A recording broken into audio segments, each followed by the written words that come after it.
Well, good morning, everybody. Welcome to Monday. We are here. We're queer and we're proud. Oop, wrong channel. This is the Howard channel. I thought we were on OutQ. We're here and we're proud. We're not queer? No. I know Oprah's not gay. I've been watching these clips on her website of Oprah behind the scenes. And they're quite fascinating. You get to see Oprah and her staff behind the scenes. And it seems that everybody on Oprah's staff is fatter than Oprah. Like the women are all 9 million pounds. And yeah. It seems like I've always had this suspicion that Oprah doesn't do all that much work. It seems like that's a producer show where they pull the topic, they get the guests, they get everything lined up from segment to segment, and Oprah marches in every day and does the show. Right. And gets the glory. It's a very, very strange thing. And I think these people have a lot of pressure. They all apparently are afraid of Oprah and not pleasing Oprah. I really am taking notes because I need to... she's running the organization the right way, right? Yeah, like I should march in like a diva and then... Is it better to be feared or loved? That's what you have the question of. Everyone else around here doesn't seem all that neurotic, and They I'm love neurotic. you, they don't fear you. No, and I'm neurotic about the show. Everybody else is like, don't worry about it. Howard will get it done. No guest, no problem. Ooh. I fear them. You know, so... No, so, you know, our staff... isn't under the same pressure Oprah's is. Oprah's staff is like two of the talent bookers. They had to get J.K. Rowling's on the show. J.K. Rowling's the woman, of course, who wrote Harry Potter. Yes. This was Oprah has to interview her. And, you know, I understand why. Look, I haven't had her yet. Where is she? And J.K. Rowling's has hit books, and then J.K. Rowling's used to be like homeless or something. And she doesn't do interviews and the whole right. thing, yeah. So, they, you know, and they're all like, we have to get this for Oprah. We have to. I think I almost have J.K. Rowling. I mean, these two fat women are just, well, they weren't that fat, but they have a lot of fat executive producer types. It's wild. And then Oprah apparently shows up in her sweatpants. Like she comes to Harpo completely undone, and her sweatpants are way too tight, and her ass and her fucking legs are thick, and oh dear, it's wild stuff. We shoot all that stuff behind the scenes. I called Doug Goodstein and I go, you know, our fans would love to see more of that stuff. Just like Oprah's fans like to see what goes on behind the scenes. Like, for example, on our show, if you ever hear Will Murray's side of the pre-interview for some people, you don't even have to hear the other person on the phone. That would be a bonus. Yeah, just to hear Will asking the questions? Yeah, like Will will be doing a pre-interview with someone saying, well, how far was that tube up your ass? And, you know, it's just like, it's just weird stuff. He gets to interview the most interesting people. The other day I was in the hall and I just kind of poked my head around a corner and I was watching Will, Jason, and John Hine. They were all having a big discussion and Will was holding court and there's a whole talk show going on out there. Wow. What happens and nobody's capturing it? Well, no. But you know what it is. You got to have a lot of resources. You got to have cameras on everywhere. And with everyone, yes. Yeah, I mean, you could just follow Benjy, Fred. Our fans would love it. I've always said that about Howard TV. I think that's the next step for Howard TV, that we should, I thought from the beginning we should have reality shows like, you know, I mean, I'm always fascinated watching you in the hallway after the show. You're busy, you're running around. I am not really in the halls anymore. I see you run out and then you charge out. I'm always like, wonder where she's going. She seems to be... Yeah, well, I'm usually going somewhere. Yeah, I mean, yeah, I'd like to know where you go. And then I'd like to hear you interviewed about where you just went. I mean, I'm curious.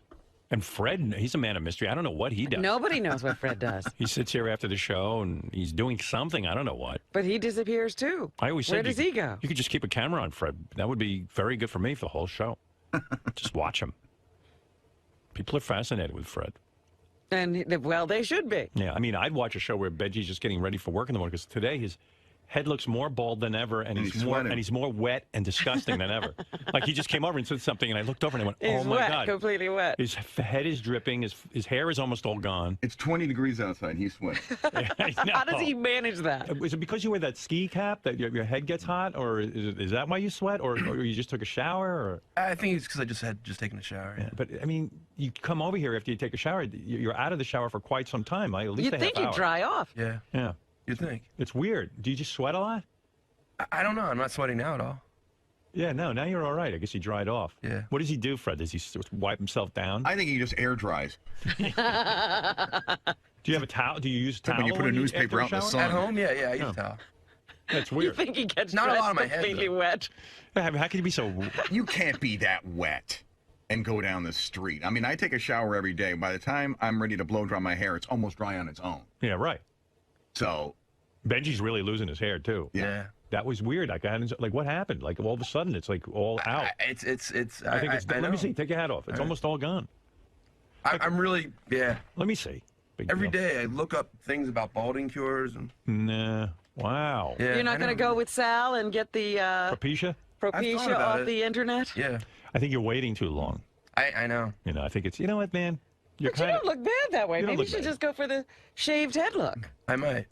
No, don't shave. You know what? I like this look because if he shaves his head, he's gonna look like Uncle Fester. Oh, that's not a good look. I think you could get a little more hair back with that 𝗵𝗵cia, and then you could just do like a Caesar haircut. Would you ever wear a toupee? You would never wear it. Yeah, if it looked right. Yeah. If Why it would looked he do right. that? I mean, a lot of those guys, I'm like, my God, that guy has such great thick hair, and you guys are all like, oh, that's a toupee. You know what? I don't notice all the time. There was a guy that everyone was very keen on the fact that he wore a wig. You know, he wore a toupee. I didn't know. I'm thinking of this guy. I mean, I really didn't know, and I'm embarrassed I didn't know. I wonder if we're thinking of the same guy, because one of the guys we worked with at K-Rock, I was like, he was in his late 50s, and he just had this no, him I knew. Oh, I was like, how does he have such great hair? Everybody knew him. You really were fooled by him? Stevie Wonder. Yeah, I didn't always understand why his hair was it. askew sometimes to the side. But, Right. No, there's a guy I know. You don't know him. I'm thinking about who wears the toupee. And he even had, like, different toupees to show, like, when he got a haircut. You know what I mean? Like, he had the whole like thing he had down. a whole rotation he would do, so he would look like his hair was naturally growing, then he'd get it cut, and it was growing, and then he'd get it cut. And then people would say, you know, people come up to me all of a sudden and go, can you believe so-and-so's toupee? I mean, what the fuck is he thinking? And I go, oh, yeah, it's horrible. But you didn't know. But I didn't know. So sometimes it does fool me, but you know what? You don't want to go that route because, first of all, the maintenance. The maintenance. And Benjy's not a guy who's going to maintain it. No, his is going to be all a big mess. And you know what? You don't look bad like this. You really don't. But that's why I wear a hat. A hat's like a toupee. Right. It keeps, you know. That's cool. It looks Try and get a cooler hat. I saw a bald guy I know was wearing like a really cool hat. Like a Kango or something. No, it was like rock a beret. No, not a rock a beret. He wore like what you're wearing, like a ski cap, but it was like a little less constructed. It wasn't so. But you can't wear what Benjy's wearing right now all the time. No, only in the winter. In the winter, you'll look like you have a full head of hair. The summer, it's hard to pull off. But you know what? Fuck it, man. You look fine. Thanks. I mean, you don't look fine, but you're not gonna look any better with hair. I remember when you had hair, you didn't look all that good. Yeah, but you always have hope when you don't have it. Hair maybe was not your thing. Fuck it. I'm just so glad I have my hair. You know, I posted a picture of myself on my Facebook account, and all my friends wrote in, especially the friends I grew up with. Are you getting younger? Are you like how are you defying the odds here? Well, but you know what it is? I'm lucky. I have a full head of hair, and I have very little gray. You know, compared to people my age, I've got some gray if you look close. But I mean, it's pretty much dark, thick hair. Still a lot of dark hair. And that gives me my youthful appearance. On top of the fact I stay relatively thin. You know, especially, you know, if I hide that little belly of mine, which I can in clothes. The trick is to wear baggy shit. Baggy is good. Tight, no good. Tight, not good for most people. Baggy. No, there are very few people who can do the tight thing. When you wear baggy, nobody knows what's doing. That's the way to go. Trust me on this. I'm no fashion expert. I see people who are supposedly fashion experts. Too tight. Got to go baggy. Listen to me. Unless you're a fucking supermodel. Like Beth will wear those skin-tight fucking outfits. Yeah, those Harvey Leger bandage dresses and all of that. She wears all that stuff. Yeah. I was like, well, yeah, good. You should. Everyone else, no. Right. keep away from that shit. Everyone else, don't wear a bandage unless you have an injury. And by the way, Lisa G, I didn't get to her. Lisa, do you want to come in and do a quick rundown on what's happening in the Howard 100 News? Let's hear that, and then we'll get back to all the action. Lisa Glassberg takes shits at work. Yeah. Take shits at work. My own theme song. Go ahead. What do you got for us, Lisa G, from the Howard 100 News? Well, Howard, according to Bravo TV's millionaire matchmaker, Patty Stanger, you are wrong about older women finding a guy. She says odds are not in your favor statistically. There are way more women than men here in the United States. What am I wrong about? What did you say? What did I say? You said that it's easy to find a guy, and that when you were talking to me, you said I'm being too picky. Well, you are. I mean, you're a very good-looking girl. And I heard the guys on the wrap-up show talking about you, and I was waiting for you to go in, but you didn't. What were they saying? Well, they were just talking about how good-looking Lisa is and stuff, but a lot of guys don't get a vibe from her that she really wants a man, but she only wants a man like me or something, like who's super, super successful. That was basically the rap I heard. So she could have some broken down wreck of a guy. Right. I could have Ted Williams. You could get it easy. No, but I think Lisa, you know what? My theory on Lisa is, quite frankly, she's not such an enigma to me. I kind of feel that Lisa is a girl who's very satisfied in her everyday life. She doesn't need a man to complete her. If she found a guy who was like really cool and she could, you know, kind of vibe with him, she'd be with him. But if that doesn't come along, if he's not perfect, then why fuck up her life? Right. Do I have that pretty much correct? Well, he doesn't have to be perfect, but I am very But you happy. don't want to screw up your life just to have a guy. Some guy who's going to drive you crazy. Yeah, no. What Gary was talking about you sound like a piece of chicken. What did he say? He's like, well, I don't want to say anything because I don't want to get in trouble with HR, but I turned around the other day and I saw Lisa's ass and it looked really good. Benjy was saying something about he'd go out with her, but he wouldn't have sex with her, and I'm like, yes, What? No, that's not what I said. What did you say again? I said I find her absolutely physically attractive. Right. I think you guys are wrong about her. I think she's perfectly happy with a regular guy. But I just said we wouldn't be right for marriage. I like her a lot, but I wouldn't pursue marriage with her. We're not the right. Isn't that sad? Like Benjy would have Benjy pursued won't marriage. marry you. I'm sorry. I think a lot of guys would be very happy with Have me. you had any more depressing news than the fact that Benjy wouldn't consider marrying you? I mean, come on. You think Benjy would be a slam Look, dunk for I you, Lisa? consider you lucky. Benjy wouldn't marry you. But poor Lisa's probably like, I'm I pretty wouldn't sure. marry Robin either. I mean, it just. And that's why I more consider good news. myself lucky. My shoes would But I not be like on you, your and I think you're bead. attractive. That But you wouldn't marry me. More good news. I would not put my ski hat on your bead. There's nothing more than for a woman to be told by an overweight, sweaty, bald guy that you're not good enough for him. that's Thank not what I'm you. saying. Yes, you are. Thank you, No, thank no, it's you. not. You're saying you're not totally overwhelmed with them. They're not good enough for you to marry. That's not what I'm saying That's at all. exactly what you're saying. No, it's not. I'm saying I said there's some. Listen, you Like you Lisa got- and Robin aren't good enough for you. That's to marry. absolutely not true. I think they're wonderful people. I like them. But there's people that I you're will more not share compatible my with that you sweaty have a lot of balls with fun them. with on Yeah, a daily you don't basis. dig them enough. Well, We're not fun. So the people that you didn't Benji's marry, fun. the people that you didn't settle with when you were dating, they weren't good enough for you? You know what? You two are official losers now. That's Benjy right. rejected We're you. not fun. You're not fun. Well, I'm rejecting you because no jeans fit you in the store when we went jean shopping. Okay. Well, there you go. Forget it.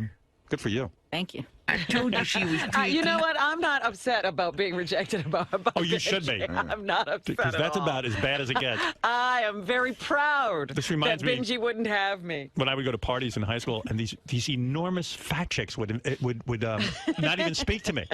Like I went there because I was like, well, all right, I'll settle. I'll be the piece of ass here. Yeah, you know what? I'll just settle because I need some female attention. And then I'd go and I'd be totally ignored, and like sit on a couch and smoke cigarettes. While all my friends spoke to these chicks. I actually went over to a group of these big, enormous fat women. They looked like Oprah and her producers. And these girls wouldn't talk to me. Wow. Yeah, that's how creepy I must have been. Anyway, Lisa, go ahead. What else do you have in the Howard 100 News? I'm Well, depressed. Patty says there are 5 single women to every guy here in New York City, not to mention that most men are looking for someone younger. And she suggests that older women be more proactive, like go to the suburbs to look for guys if you live in the city. God. It's like Where are a you? hunting expedition. I'm in the desert looking for men. It's man season in the Let's go to suburbs. Where do you Afghanistan. go on Long Island? Look for most of Long Island is mostly like married couples. It's mostly bedroom communities. I guess you got to find a widower or a divorcee. That sounds good. How about you can inherit all his kids. I'll move to Boca and make a casserole for a I guess if you widower. go, you know where I would go, girls? Cancer wards. You marry a guy, he's got money, he's not going to be around that long, And you see him off and they're hard in up. a nice way. Isn't that this terrible news for single women? Like, Go to the suburbs. go to the suburbs, go to a cancer ward, go to a desert. We understand there's very few. Well, they always women. have Alaska. If you're really desperate, there's supposedly no women up there. Yeah, Jupiter. Where was that planet that Harry Mudd took women to? Oh, God. I forget the name. It was a of it. mining planet on Star Trek. What about a grief counseling group? Just lie. Yeah. So How you- about AA? You know, you go there and Oh, yeah. A lot of people find love at the rehab places. I like women who go to church to meet guys. Like you're going to meet a fucking, there's a whole mental case guys, what are they Well, doing? I mean, in the bar, there are mental cases. There are mental cases everywhere. Just trust me, there's no normal guy going to church on Hey, Sunday. can I admit what I did? What'd you do? I went to a Shabbat dinner. Yeah. When? How'd that work out? It was good food. I know when you went. Shabbat. When'd you What go? is Shabbat? This weekend? Years ago, no. Oh. It's the Jews, that's their Sunday. Oh, you mean Friday night. just the usual Sabbath dinner? Right. Okay. She went to Shabbat dinner. Sounds so depressing. And I bet you the guys were really great.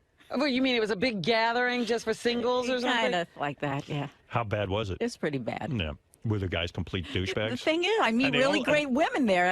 I've made a new friend. And all the guys are like, they really think highly of themselves, like Benjy. Like Yeah, they were like as a woman, Benjy. I'd be sitting there going, Benjy is so disgusting that, you know what? Maybe I'll settle Benjy goes to the Shabbat No, I'd dinner. be like, maybe I'll settle for a Benjy. And then all of a sudden, Benjy goes, I wouldn't consider you at all. Like, these guys at the Shabbat dinner are all princes, like Benjy. You are not in my car. That's not what it is. I got a high opinion of myself. I do have a high opinion of myself, do. but I also want to be with someone that we. It's just very depressing for women to hear that you would reject them because No, it's not. Look you're at bottom, him. you're bottom of the barrel. Robin, are there Luke. any wonderful guys that you're probably not compatible with? Like it would be a, No, I would be compatible with It would any be wonderful like the guy that Howard brought in the other day? it would be a Because he went to Who church. said he was wonderful? it would be a Why huge, was he a bad guy? Benjy, it would be a huge compromise for a woman to reduce herself to your level. I don't think so. And Howard. now you're saying you don't want them. Right. Robin, what was wrong with the guy Howard brought in? Why I don't know he wasn't that good man. enough for you? I don't know him. All right, Benjy, thank you.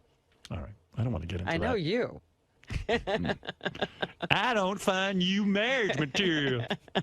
No, for me, I want someone that I am one tiger who can't be tamed. Doesn't he remind you of all the guys at the Shabbat dinner, like very physically unimpressive and yet kind of like a prince? Like stuck on himself. Yeah, like wow, he's Full of himself. Yeah, it's like these guys on the beach with really big bellies. They strut around like, wow, I'm really handsome. I'm a chubby Tarzan. Meanwhile, women are wrapped in towels. right. They don't want to be seen. Yeah. Even though they're fine, they just want to keep covered up. It's very depressing. So, Lisa, Yeah. are you insulted by Benjy's comment that he likes you and he's attracted to you, but you're not the marrying type in his No, or he is a typical guy. It's like what I told Howard, the guys on the beach with these huge pot bellies and they're rubbing their bellies like they're like, King Kong and they're hot. Doesn't surprise me at all. He's got a big ego. I think women could learn from the Benjys of the world. Doesn't matter how fat you are, if you have no hair, you got a big nose, if you're, a freak. If you just think you're hot, you're hot. And other people will think that too. So God bless Benjy. So Howard always says it's a man's world. It really is a man's world when guys can, sort of marry up, so to speak. They can get these girls or girlfriends. Yeah, look at Benjy's date from last year's Christmas party, Sarah. She's so cute. I mean, come on. And she got naked for him in the studio. And look at Robin. She's gorgeous. Guys should be knocking down her door. But what about Benjy? Where do you think he gets his ego from? Because he's on the show and he's a bit of a celebrity? No, I don't think it has to do with that he works with Howard Stern. That adds to it, but I think most guys have big egos, and God bless them. Now, what if Benjy had said, I'm attracted to Lisa, and I would marry her. Would there be any sparks flying between you two? Is there any attraction coming from your end? Oh, that's a good question. That's funny. No, because he sweats too much. Not even those baby blue eyes, or the fact that he's very cerebral, very bright guy. He writes a lot of great lines, that Howard says. Yeah, he is funny. Funny is good. You know what? I haven't even let myself go there. So can you get back to me tomorrow? I see the window is still slightly cracked open, so maybe That's Benjy funny. should... I did go clothes shopping with him. That was fun. I felt like, we're married. We're going clothes shopping. Did you see his calves when he changed into a different Can I tell outfit? you something? He walked out of the dressing room wearing his boxer shorts, but they looked like old-fashioned gym shorts. And I went, what are you wearing? I couldn't even tell they were boxers. It was so funny. He's crazy. Probably he makes women laugh, and women love a great sense of humor, so that's definitely working in his favor. So, Benjy, do you feel bad at all about the way things came across when you were talking about Lisa G this morning? I do, because, it's so funny, everyone always says I'm so shticky, and, I don't know if they were just trying to be funny and saying, I was thinking that, I'm better than Lisa G, or I'm better than Robin, or they're not good enough for me. I think it's a very natural thing that there's some people that you think are great people, but you don't think that they're, I think potentially both of us would be happier with other people. I don't think I'd be miserable being married to Lisa, I like being with her. I think we would have a lot of fun together, but I think personality-wise, there's women that I'm more compatible with than her for marriage.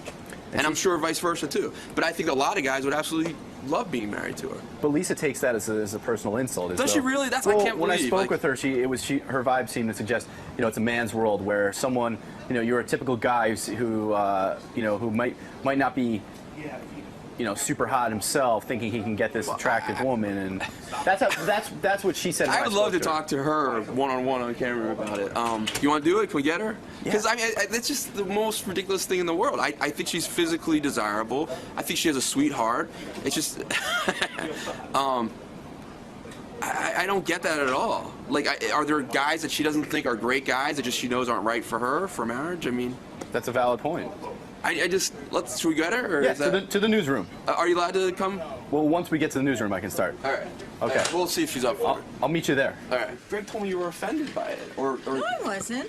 Oh, well, maybe I misread it. Like, do you like? I wasn't offended. Where'd that come from? Well, you said that I said a lot all of these guys have big egos and women could learn. But what is? I don't understand what it has to do with ego. You think? Because you think Robin and I aren't good enough for you. Is that really what you think? Yeah, Because that's what you said. I never said that. That's what Howard said. Because I don't. We're not for you.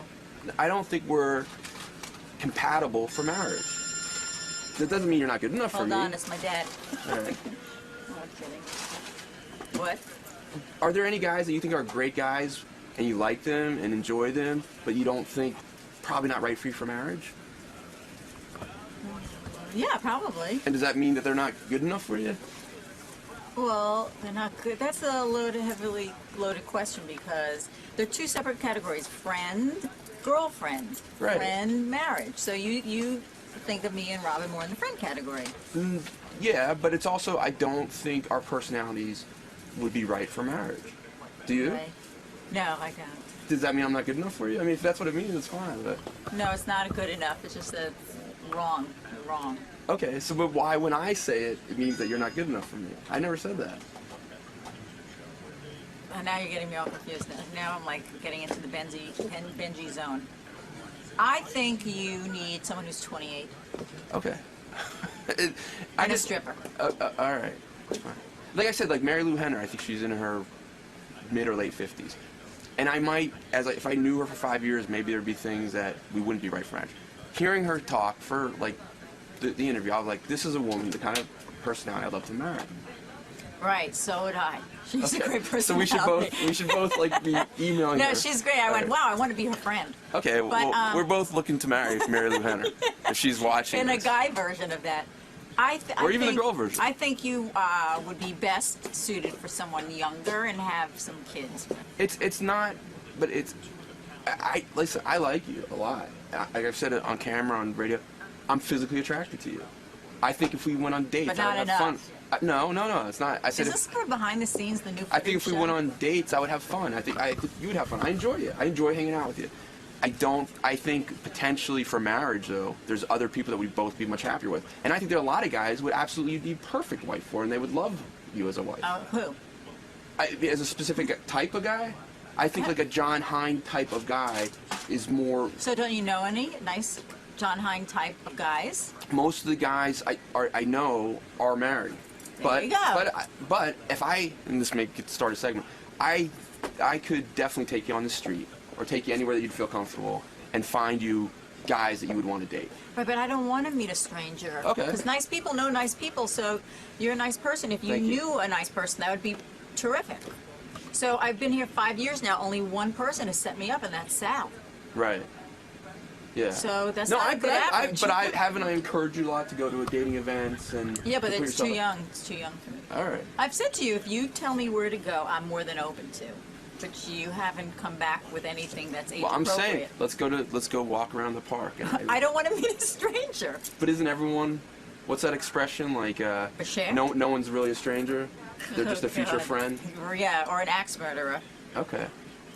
But thank you for So sharing. that rules it out if they're an I'm not if they gonna go once trolling if they the once street. killed someone with an axe, they're like they're Right. out forever. Right, like my Well, grandmother said, if a guy tells you he's an axe murderer, believe him. Have you had a guy tell you that? No. What do you say? Well, what do you do? No, but like if someone says, I don't like to get close and personal with someone, that's not a good thing. Or one guy said to me, you know what, I just don't like to be in touch with people. Well, I'm not your gal. Maybe we should go on a date. No. Don't Ben, scooch a little closer there. I want to see how this looks in frame. No, I just want to see if Lisa feels comfortable with me scooching closer, I will. No, stay right Okay. there. You're all sweaty. Wait, that's such a lie. Am I sweaty at all? A little. Where? Show it. You're shiny. Okay, point it at the camera and then look on the camera. So people can judge.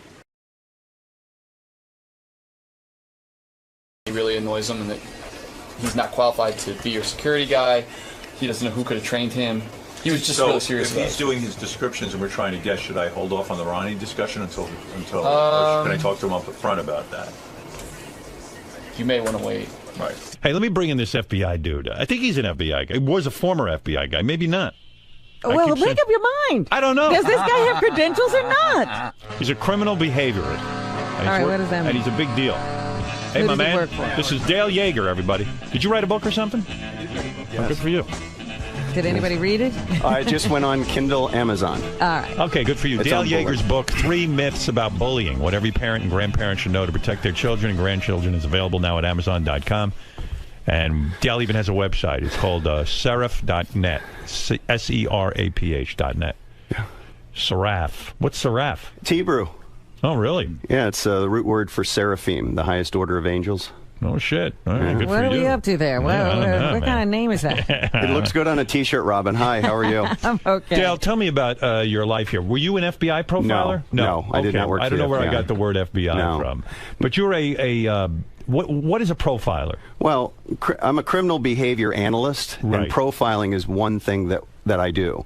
Now, who would you do this for? Well, I teach for the Justice Department. So I teach here in New York for the DEA, right, for the feds, down in Puerto Rico, New Jersey, all over the United States, Wisconsin. I train law enforcement in advanced interrogation. I see. Do you have a waterboard, anybody? No, you don't have to do that. You want to make them your friend. Ah, that's the key. So you're huh? good That's the cop. key. Oh, Yeah. well, no, there is no good cop, bad cop. Like, in other words, if I committed a crime and you think I did it, yeah, you'll you talk to me. because you're a good guy and you're like, hey, you'll be my friend. And I'll manipulate your unconscious mind. Wow. I'll get in there. I'll walk around. Is it almost like a hypnotist in a way? No. No. You just know the questions to ask? Well, I don't do pop psychology. Carl Rogers, Maslow, you're okay, I'm okay. Right, I'm right, a Freudian. So just like your psychiatrist, Right. It's really psychotherapy when you do analysis on someone. Are you manipulating me right now? Absolutely not. No, thank you. You're too good at it. Please do. Did you Feel like free. Law and Order Criminal Intent? Oh, don't start. Please don't get me started. Those shows, please stop watching those shows. What is wrong with those shows? They're inaccurate. Nothing happens in 48 minutes. Right. All right, but you understand it's a TV show. I understand Right. that. They I got that. can't have it going on forever. And so Silence of the Lambs was a very good film. how do you learn your craft? How did you learn this? I went to the Federal Law Enforcement Training Center in Glencoe, so I trained there for several years. And then I had training in D.C. through the Justice Department. And forgive me, but I don't understand what it is you do. In other words, let's say I hire you. What do I need you to do? Well, a team of detectives are going to interrogate someone. I write the interrogation questions. All right, so in other words, John Benet Ramsey was just killed, let's say. Yeah, Okay, well, let's go back You're in going to time. go back there, huh? It's a case everybody I worked on the original case. Oh, you did? Oh, yeah. Were you called in the 90s? Were you called in to try to question the parents? I wrote an analysis of the ransom note for religious themes for the DA, and then they asked me about a year later to write a psych profile on Patsy. Which is the mom. Which she did not like. I ended up in her book that her and her husband wrote. Did you interview her? No, you can't talk to people when you profile them. Because they lawyer up, though, sometimes, and you can't talk to them. With Patsy, my job was to write questions that would make her angry, because people will blurt things out when they're angry. Right. Because when you saw her on TV, she was heavily medicated. Right. So who used your questions when they... the detectives team. And what was one of the questions you wrote to make her angry? I talked about Jesus and, guilt and sin, because she was a very religious person. So you figured that might get to her. Well, it did. She threw a chair, so... I see. Was it what does that tell you? What was the question? Do you know specifically which one she threw a chair I at? forget which one they were at. I think it was the third question in. Right. And she got very angry, stood up, and It was about Jesus. About Jesus and forgiveness, and do you believe that when you commit a sin that God will forgive you. And she was like, where are you going with this? Because she was being interviewed. She couldn't be interrogated because she wasn't arrested. So the mom and dad were cleared of all wrongdoing? No, they weren't. They were not? No, they weren't. You still think they had something to do with it? Here's what I'm going to say, and I'm going to be very candid today, but it's an open murder investigation. So please understand, Howard, there's some things I can't talk about. Do you understand that? Yeah. In my personal opinion, the evidence is very clear that Patsy killed her daughter. That's your opinion. That's my opinion. But the law has having never, worked on, ever, let's be fair to her memory. Isn't she dead now? Yeah, she's dead. Yeah. Yeah, but you came to that conclusion based on what? The evidence you looked at? The evidence, yeah. I worked on the case. Everybody else is giving opinions about this case. They never saw the case file. What was the thing that made you believe that she had done it? I can't talk about the evidence. I see. Sorry. But that's your belief. Did you write about that in your book? No. No. I've turned down a book offer about that. I didn't want to deal with it anymore. It was the only case I ever worked on that was never adjudicated, never went to trial. Didn't they find some guy who confessed to it? No.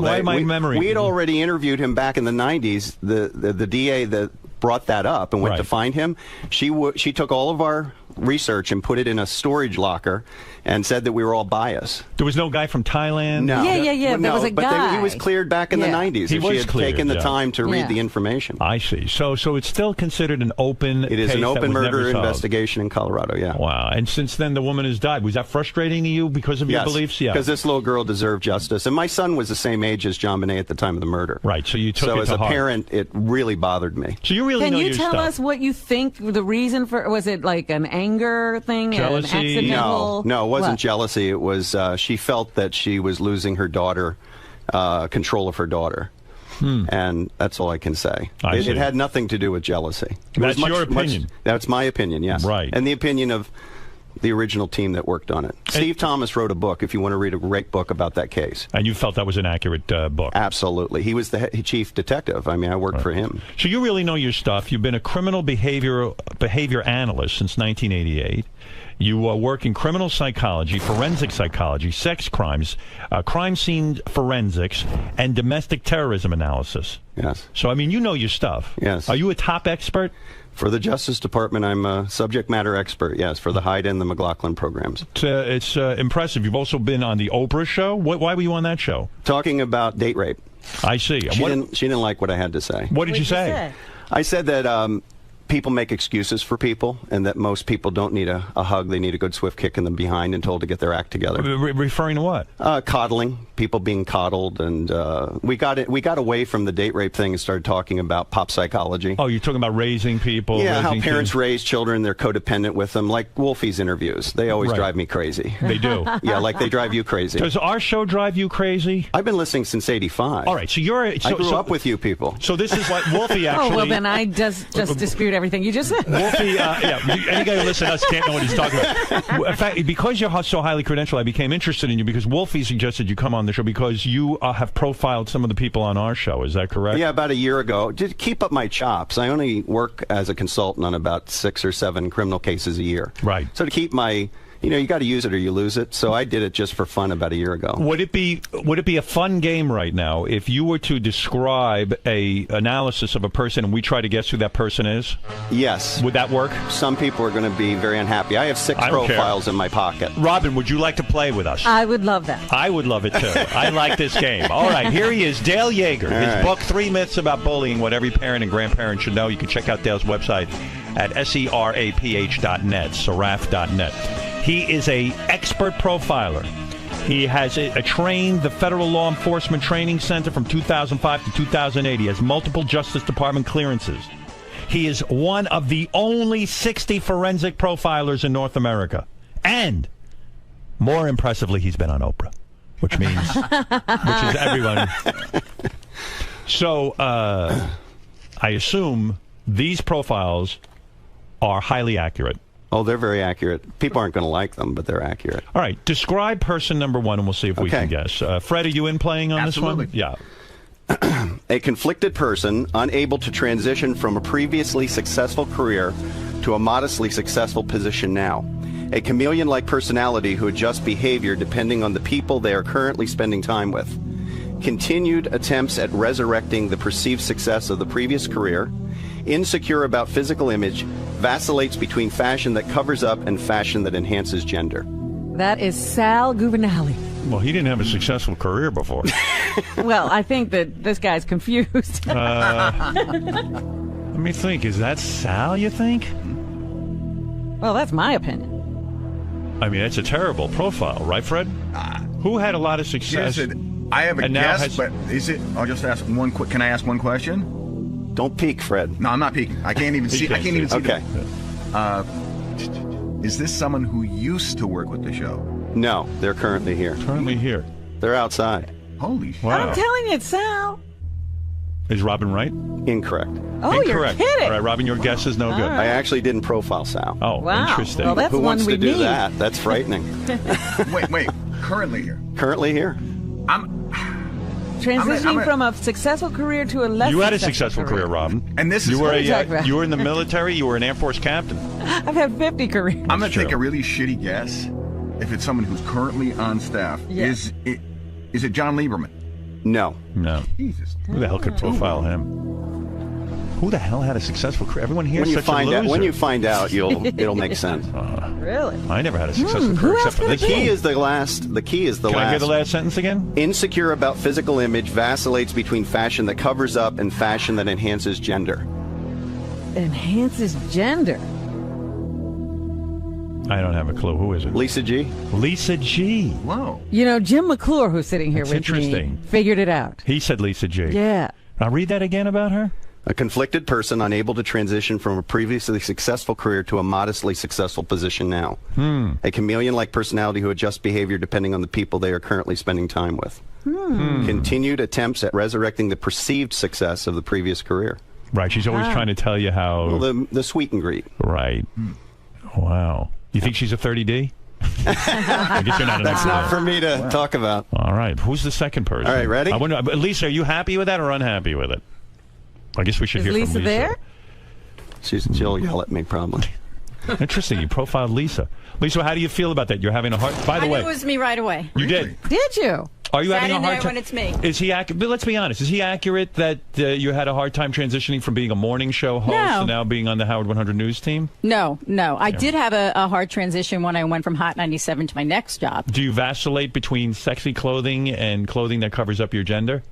No, I think I pretty much dress the same every day. I don't think it's I one think way you or the cover up other. your gender every day. It's In more formal informal type situations, like on red carpet, she wears dresses- things that She dolls enhance herself gender. Well, I'm not in That's it. studio, so yeah, that right. makes sense. All right, interesting. Anything else to say about Lisa while she's here?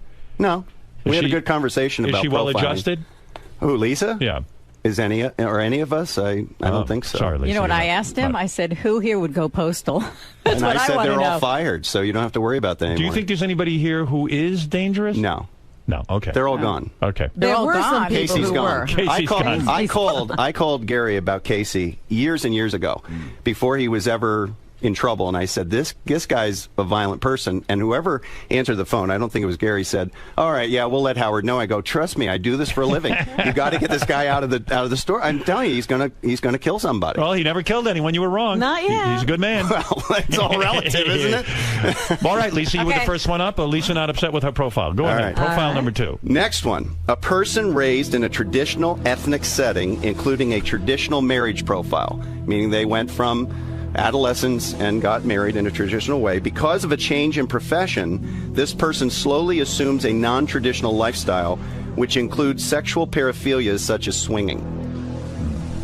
No, I'm thinking. Now, do you want me to explain what a paraphilia is? Yeah. Okay, a fetish is when you sexualize an object, like a shoe fetish. Right. Okay. A sexual paraphilia is any kind of sexual behavior outside the norm of oral sex and intercourse. So bestiality, it's an action Right. or an activity. Didn't Swinging. Didn't Scott once say he was a swinger or something? Yeah. But come on, it can't be him. I mean, he's pretty. He doesn't sort of. He didn't do that out of fame.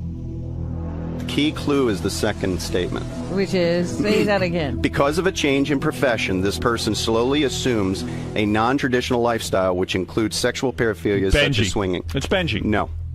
All right, I'm wrong. Robin, you want to take a guess? I'm still processing the information. A change in professions. Yeah, you got a point there. That wouldn't be Benjy. Who is it, Fred? Again, I've been wrong 2 times already, so why not go for a third? I'll say Sal. No. I'm going to say it's Ronnie. He said he didn't profile Ronnie. that. It's right. It's Ronnie. Right. Of course. Think about it. You're right. He did. Because, like, he went berserk. He tried to become you. Oh, I think he thinks he is me. Because he watches me all the time. Yeah. And then sometimes sort of unconsciously he starts doing things like that. I'm waiting for him to come in and yell at me. Ronnie disturbs you, huh? No, he doesn't disturb me. But what? That's his behavior. Say it again what his behavior is. He went from a traditional lifestyle, traditional he was a marriage limo profile, driver, he had got divorced, he's now dating a very significantly younger people. Right. He's hanging around at strip clubs. Right. And obviously a swinger, in my opinion. Right. I think he profiles as that. Right. So he went from a traditional lifestyle to a very untraditional lifestyle, which includes sexual paraphilia. Right. Wow. Well, that's good. That's Not a bad guy. It's just who he is. Yeah, okay. That's who he is. So anything is he? You're in law enforcement. Is he qualified to be my bodyguard? Don't even start with that, because I will go off. What do you my mean? head will pop off my shoulders. Whoa. Seriously. You know, I sit there listening every day. Go ahead. Since '85. That's a long time, right? Right. You know, I take it very seriously when someone says, I'm going to protect someone's life. Now, you and I are dads. I have 2 children, daughter and son. You have 3 daughters. You're married. You have a wife. Right. When you're going to take responsibility for someone's security, you need to have proper training. Right. Whoever trained him ought to be shot. I don't know that he ever had training. Well, he says he had training, and I've watched his behavior. For example, Elliot Offen was freaking out one day years ago, and Ronnie's standing there with his hands down at his hips. Right. First rule in executive protection is you keep your hands at your heart. For 2 reasons. One is there's where your arms are strongest, and secondly, you prevent yourself from getting sucker punched. Right. So right there tells me he wasn't properly trained. Are you a trained fighter? Oh, yeah. Well, I'm a Matu Guru in Filipino Kali and a Sifu in Wing Chun Kung Fu. No shit. Well, that's how I met Wolfie. I had no idea who he was. You're a Sifu? Wolfie is into Kung Fu? Oh, I'm not a Sifu. You have a brown belt. Seafood. You have a brown belt. Well, I was on my way to a brown. I know a 5-year-old girl who's on the way to her black. Listen, all right, take it easy. Don't even get me started on that either. That's Ronnie, come in here and defend yourself. Oh, here we go. Dale says you are not qualified. I've got a question I can ask him to prove my point. Okay, good. Because he won't get the answer. Where is Ronnie? What are you Ronnie? going to do Bring about him in this, here. Howard? Nothing. What are you talking about? I eat seafood. Howard won't do Ronnie anything tells about me it. he's qualified. Well, okay. Where is he? Where is he? He's so funny because he's standing there. They got the camera on him, right? Yeah. So I said, is he going? Is he going? Yeah, he's going in. So he starts to walk here, and then he just makes a left. And I'm like, Ronnie, and he just didn't answer me. Well, so why won't he defend himself? I think somebody just got here. I think maybe so. Let me go check. I'll get him. All right, go ahead. You think he's busy? You think he's busy? But it's weird because I know he heard me. Well, he's an angry guy. My issue with him is this training issue. Right. Take it seriously. You're protecting people. I ran an executive protection team for Capitol and A&M Records back in the 80s and early 90s. We dealt with death threats. So if a recording artist had death threats, we went and took care of that, worked with local law enforcement. I've done that. It's not like theory to me. Dale's challenging that you don't have enough training. What do you think of that? Whatever you say, dude. You know, it's okay. Well, what are you getting all bent out of shape? I'm not getting bent out of shape. Why don't you talk to him about it? The guy it? has his opinion, and I'm fine with it. I got nothing else to say. You said you had a question for Ronnie. He won't answer it. Oh, he'll answer it. Sure he will. Any executive protection profession would know this, Ronnie. Yeah. What does every executive protection or bodyguard carry with them at all times related to gender? Related to gender? Yep. Ronnie don't even know what gender means. Tampon. Yeah, tampon. Mouthwash? Tampon. Actually, a tampon. Ron, do we know the answer to this? It's a tampon. It is? Yeah, you plug up gunshot wounds and knife wounds with it. No shit. It'll stop Are you people. carrying a tampon? Well done, Do you have a Fred. tampon with you? Yeah, I have a tampon. I carry one all the time. But wait a second. That is a good point. It'll In other words, stop bleeding, yeah. If somebody gets hit. Yeah, you plug it up. It's sterile. What do you Ronnie's think going of to be that? standing there I with think his it's great. finger. Should always carry those with you. I carry a sanitary Have you belt. ever taken any kind of course in protection or? I got to guess that. No, seriously, have you? That means no. There he goes. That means no. It means he has no training. He's not a bad guy. He's not a bad guy. I don't Where's think he's a your bad tampon? guy. I'm not saying I'm a bad I just wish you guys If he's had better unhappy, let him training. get somebody else. It's fine with me. Well, Where's your I didn't tampon? say I was unhappy. He's I was not just unhappy. Why wanting are to you answer the fucking question. grilling me like this? Because Why I'm are you putting me curious. up against the wall? I'm curious. I fucking protected your life. You remember that? That's okay? right. But why are you being uptight now? What are you busting my balls for? Who's busting your butt? Wow, It's what like a pulling baby. a pin on a hand grenade. So what do you make of that, what you just saw? He's upset. Why? He doesn't want to be held accountable. He does not like to be held accountable for anything. Why is he so ashamed to answer your question? Not ashamed. He just doesn't feel it's beneath him, I think. That's how he profiles. But what would you? But what? You're a profiler. I'm asking you your expert opinion on what you just saw. Is he too hot-headed to be a security guy? Well, you remember the movie Roadhouse? Yeah. And Patrick Swayze's character says you don't have the temperament for the trade. Right. That's my answer. You can't be a hothead and do this kind of security work. You have to be very calm, very relaxed. You got to be able to calm people down, not aggravate them. Right. But I don't know. You know, with him, it's hard to tell what's shtick and what's real. Oh, I don't think there is shtick. No, I don't think that was shtick, but it's hard to tell. So you got to be calm and you got to carry tampons. And he doesn't do either one of those. Think about it. Think about it. He's bad at both. How are you going to stop the bleeding? It's an age-old technique that's used by everyone. Yeah. And so, wow. Yep. Ready for the next one? Do you have a tampon on you now, or are you not working right now? No, I'm not working. I'm relaxed. Go ahead. All right, give me another one. Boy, that was a good one. All right. Because of a neurotic parent, this person developed sexual paraphilias. But after this period of time in their younger years, this person sought out a flexible mate who allowed some of their deviated sexual behavior, eventually created a traditional and stable lifestyle to counter the emotional chaos of their childhood. I always wait to see me in this, but that's definitely not me. Yeah, you didn't have a neurotic parent. Well, I had neurotic. I had a neurotic parent. I probably too, but I'm saying I didn't. That could be Gary. That would be my guess. She's right. It's Gary. It is? Gary, yeah. But Gary didn't. You said the sexual thing. He seeked out a. He sought out a partner who would be flexible with his deviated sexual behavior. Yeah. I don't see Mary. He didn't stop. I don't think that Mary's that flexible. I'm not sure I understand that. In my opinion, he didn't stop what he was doing when he was dating. We know all those stories. Right. When he got married. This is not reality. Oh. But like, what do you consider deviant sex? Anything other than, it's not deviant, it's deviated. What is it? So what does that anything mean? outside of oral sex or intercourse is considered a paraphilia. Now, some are good and some are bad. Bestiality is bad. Anal sex can be good or bad. So is a hand job considered? No, that's considered part of foreplay. So what would be some of the things that would be? Anal sex. Keep going. Urine, peeing, spanking. Something. I think listen, I think he's a little off. You do? Yeah, I mean. Yeah, but maybe you were. I think you thought Mary doesn't was mean wild anything sex. bad about your wife. I don't think I even did talk about doing that stuff when I was like. That's not stuff I talked about doing on the air. Now maybe you think that because of my personality, you see that, or is it something? No, it's just that whatever. The only two things I ever talked about on the air that were weird like that, I guess, were anal sex and the girl who threw up. Right. Yeah, that was. And what about, by the way, what about the pornography that you watch? Well, that is more of a joke. Really? Yeah. Okay. All right. No, that was. So everybody seems to be You've taking. watched no deviated sexual behavior pornagography in the last 10 years in your personal life. Of course He I do. loves I think everybody watches deviated. He's very close to animal. Doesn't make him a bad person. I'm just saying that I mean, he's like an animal. I mean, when you have a neurotic parent, it's going to affect your sexuality. I see. I will be upfront with him in the sense that. By the way, I admire you for not getting defensive. Ronnie got so defensive. No, I'm not talking about it. I mean, wow, when he was talking about it, I go, I think that sounds like me, but I don't know about the deviated sexual thing. But like, let's go to one more. Let's go to another one. Right. Stay in here for Gary. See if you can identify the person. Go ahead. All right. So, grew up with a neurotic parent. This instability led to sexual insecurities and substance abuse. Societal conflicts fed these insecurities and negative behaviors. This person followed a traditional path through adolescence to adulthood. Issues of social and sexual insecurities created problems of intimacy with family members. Currently has fear and intimacy issues which prevent the elimination of insecurities and emotional stability. It's me. That's Howard. Yeah, I think that's accurate. May I say something to you? Oh, thank you. Okay. Yeah. And hey, don't say anything to me. Hey, you can't say anything. Say this. Why should? Maybe I'll get better. I want to say this as a, I guess the best word to use is friend and as a professional. Good. Go ahead.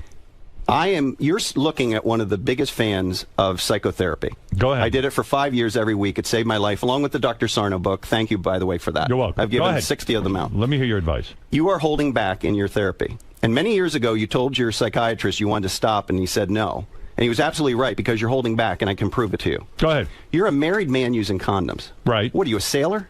No. I mean, anybody that I know that's married that uses condoms has intimacy issues. You are keeping, and just bear with me. I'm trying to help you. Go ahead. Here. I'm not Ronnie. I'm not getting uptight. You got to give that up, because ultimately you're keeping 1 foot back in your OCD. But he doesn't want to get his wife pregnant. Listen. I'm going to tell you something. There are many ways to stop pregnancy that don't involve the pill. Yeah, but there's only one that a man can control. No, listen, let me ask you. And I don't want my wife to have to take the pill, and I don't want to have to put an intrauterine device, which you don't have to do that dangerous. either. There's many other ways. Humor me. What are the other Do ways? me a favor. Pulling out? Do me a favor. Go ahead. Raise your right hand. Go ahead. Put it down. Go ahead. So you have cognitive function. You can control your body. Yes. If you really worked at it, you could control that. But So she you're saying- might you're be saying- pregnant 5 times before he figures Yeah, it right. out. What if I fuck it up? I mean, Robin's right. Robin, I mean, what is he, Amish? I don't want. Listen, I if think my that- wife is a Catholic who says to me, if she was pregnant, yeah, she would never get an abortion for herself. She believes in the right for other people to have them. Yeah. But for herself, she doesn't believe in it. Well, you're going to have a child. I'm going to tell you right now. Welcome to the reality. My wife's 40 years old. You're going to have a child. What are you saying? I'm telling you there are 2 types of females that don't have children. One is they have serious sexual trauma in their childhood. Go ahead. She doesn't profile that way. That's right. Or they have serious family dysfunction in their childhood, which she doesn't profile that way. That's right. So at some point she's going to want to do that. Why do you think all this stuff with the dogs? It's Well, an ad listen, hoc child. The dog is. Well, we know that. Yeah. Our dog was I our think child. eventually it's going to happen. But let's get back to the issue of OCD. Right. You can't keep one foot in, one foot back. I think it's partially the pregnancy issue, but I've thought about this for a long time, Howard. I think a lot of it has to do with you still clinging to pieces in the past. And I would beg What do you of mean pieces in the past? Pieces of the OCD life that you lived. I still have a lot of OCD issues. Well, I struggle with it every day. Your wife loves you dearly. Yes, she And does. That's obvious. And I love but her. she tolerates this. And at Right. some point you have to say, you know what? I got to be completely healed before I die. Right. And I'm just out of. So if I stop using condoms, would I be healed in your opinion? I think it would help a lot. You do. I really do. Interesting. Well, Do you really grab a condom every time? not every. Listen, actually, no. See, I didn't think It's you could. I think it's off and on. That's right. But don't toy with that. But for the most part, I am very consistent. But in psychotherapy, you can't hold back. It's an excellent if you have But the I'm money not and holding time. back. But how do you know I'm holding that back? shows holding back if you use it. Do you still use them? Yes, of course I do. That's our birth control. Not for married people. Gary. I used condoms when I was married because my wife was on the pill and You're she didn't still want married. to. I mean, exactly. But no, but Freudian slip. Freudian slip. It was like a health thing. My wife got to a certain age where she didn't want to take the pill anymore. Right. So does that make? So you use condoms, right? Right. And you use them. And I would. You don't use them now. Sometimes. But what do you mean sometimes? Yeah. See. Sometimes I don't. And both of you have something in my common. dad Both used of you- condoms. Both of you have something in common. Yeah, the first line for the both of us neurotic was parent that creates sexual issues and sexual intimacy issues and germ issues and all that OCD stuff. How does it? What would Dr. Sarno say to you about that condom use if he was sitting right here? He'd say you're smart. your wife and you don't want to have a kid. Robin, so why what would do you you use a think? condom? But we don't want to. Most married couples don't use any That's not true. contraception. I don't believe that's true. Oh, I'm telling you right now. So most Catholic people who don't want to have not Catholic people who don't want to have kids who are married. I don't buy won't this. use a condom. You don't think? No. I didn't say that. I said most. If you look at the studies from the federal government, the dirty little secret is that about 70% of couples after they've been married 20 years do not use anything at all. They just pull out or finish when they're outside. Huh? Maybe you're right. I don't know. I'll be open to that. And you understand? I'm saying this out of kindness of my heart. No, I'm not taking offense. I think you've made great strides. Right. And I'm not taking offense at that, but I know my dad used condoms. But ask yourself the your question: dad, are you keeping your foot in the back, still back in that world? My dad looked at me and said, "I don't want another one of these." But see, I'm in the same boat as you. Whereas Mary said, if I were to get pregnant, I would not have an abortion. Right. So and to you don't me, want another kid. Yeah. So to me, that says, well, I don't want to have another kid. So But why did you grab them sometimes and sometimes not? Because I'm like a monkey and I can't. Yeah, but the two of you. But think about this. But think about this. Between the two of you, how many children do you have? 5. So between two of us. So you produce good-looking, smart children that are very stable people. Right. So there's no reason why another one, whether you want one or not. Well, I understand that. but you have to raise a kid. I understand that. That doesn't happen by accident. At 52, I think it would kill me to try to raise a child. Exactly. It's a very what we're talking about is a very selfish act. It's not about what I would produce. It's about me. Understand. I'm 58 but years old. The issue of condoms does indicate, and I'm not alone in this, that there are intimacy issues and contact issues. And you really have to ask yourself, does my wife tolerate it, and because she loves me, or am I clinging still to something in the past? One foot ahead, I'll one foot consider back that. is not I'm not going to good. be like Ronnie and fight you, man. Did you see Ronnie run out of here? Yeah. Let me ask you something, Howard. Does Beth ever object to condom use? Sometimes she will, but for the most part, she's like, she agrees with me that she doesn't want to take the pill. Right. Yeah, but I mean, there are other But she ways, does object. as he said. Occasionally, but not often. But sometimes she still, does. Sometimes one objection is telling you what's going on in the unconscious mind of your wife. All right, okay. All right, well, maybe you're right. And you know what? The thing with you, the two of you, is it's very obvious, okay, professionally, that she loves you. Yes. This is real. Oh, I believe so. And you're very blessed to have that. And I love her. Yeah, I know you do. And by the way, I'm a terrific husband. Sort of. You are. Well, I am, right? You see me. Gary thinks you're a terrific But, Gary, that's another issue with Howard. One of my fears is that when you stop this, the radio show... Yeah, please make it happen soon. Listen, well, I know why you signed up. And, right. and it had nothing to do with the radio show. It had to do with these people that you feel responsible for. Thank you. But the issue is, I'm worried you're pseudo-agoraphobic at this point. You just don't... You live in a bubble. Right. And I see you doing a Howard Hughes at some point. It will happen, yeah. See, can I say something? Well, she will definitely object to the Howard. nails. Can I say something about that? I thought Howard lived in a bigger bubble 15 years ago than the one he lives in now. Yeah, Howard's more willing to go out and talk to people than he was 15. Oh, no doubt. But the bubble's gotten bigger. The profile is right. When have you been outside the country in the last 10 years? Oh, please. That ain't happening. I'm talking about Canada or the Caribbean. My wife and I are talking about taking a trip to Italy. Well, they always talk about it. They've been talking about it for 3 years. I thank God that the reason we didn't go this year is because our dog was old. Yeah, but what about last year and the year before that? Howard. But now I have no more excuses. Howard, go to Italy and leave the condoms at home. This would be good therapy for you. Yeah, and have a baby? No, he didn't say have a baby. Well, I mean, I don't. You know what? My wife is hot. You have control. You have control. You ever hear of dribble? You have control. You know, guys who pull out. There's no sperm in the first part of that. No, wait a second. When you're fucking, sometimes you have pre-cum. He wants you to have a baby. Get clipped. Get clipped? Are you crazy? I'm not letting anybody touch my balls, but they can find them. Howard, was your last trip out of the country was not to the Cannes Film Festival, was it? Well, no, I went on vacation somewhere, but Mexico, but I'll never go there. But he's like outside of the continental. No, I'm not going to Mexico. We just rescued people from Mexico. Don't go to Mexico. I've gone to a few resorts, but you know, it's almost like being in America. Yeah. You know what I mean? It's the safest thing you can do. Was that your only trip ever to Europe? No, I've been to England with Robin, and you know. Yeah, with the that was a long time ago. A couple of times. Yeah, 100 All right, years you ago. want the next one? Ken, go ahead. You're on the air. Here we go. Yeah, here we go. Go ahead, Ken. No, I like this guy a lot. I don't necessarily agree with the using condoms because, you know, you don't want kids, you don't want kids. Right. But this business with Ronnie, and he really makes the point. I've called Ronnie out twice on the very issues that your good guest here has called him out on. And he'll shout me down, and he'll go apeshit on a caller. But he cowers in the face of somebody who might know what he's talking about, or Ronnie possibly has a glimmer of belief he knows what I saw Ronnie get very intimidated by this gentleman. Yeah. I saw Ronnie run out of the room. You chased him right out of the room. But a caller, he won't even let you get a word in. That's his thing. He yells over you. Yeah, and that just shows he's insecure. But he's not trained. He is a hothead. How many times have you talked about incidents on the road? Listen. I don't know why he was so afraid of Dale. I would answer Dale's questions. I'll answer Dale's questions all day. I ain't afraid. I mean, I just want him to, as a professional, because he does care about you. He loves you. But go get the training.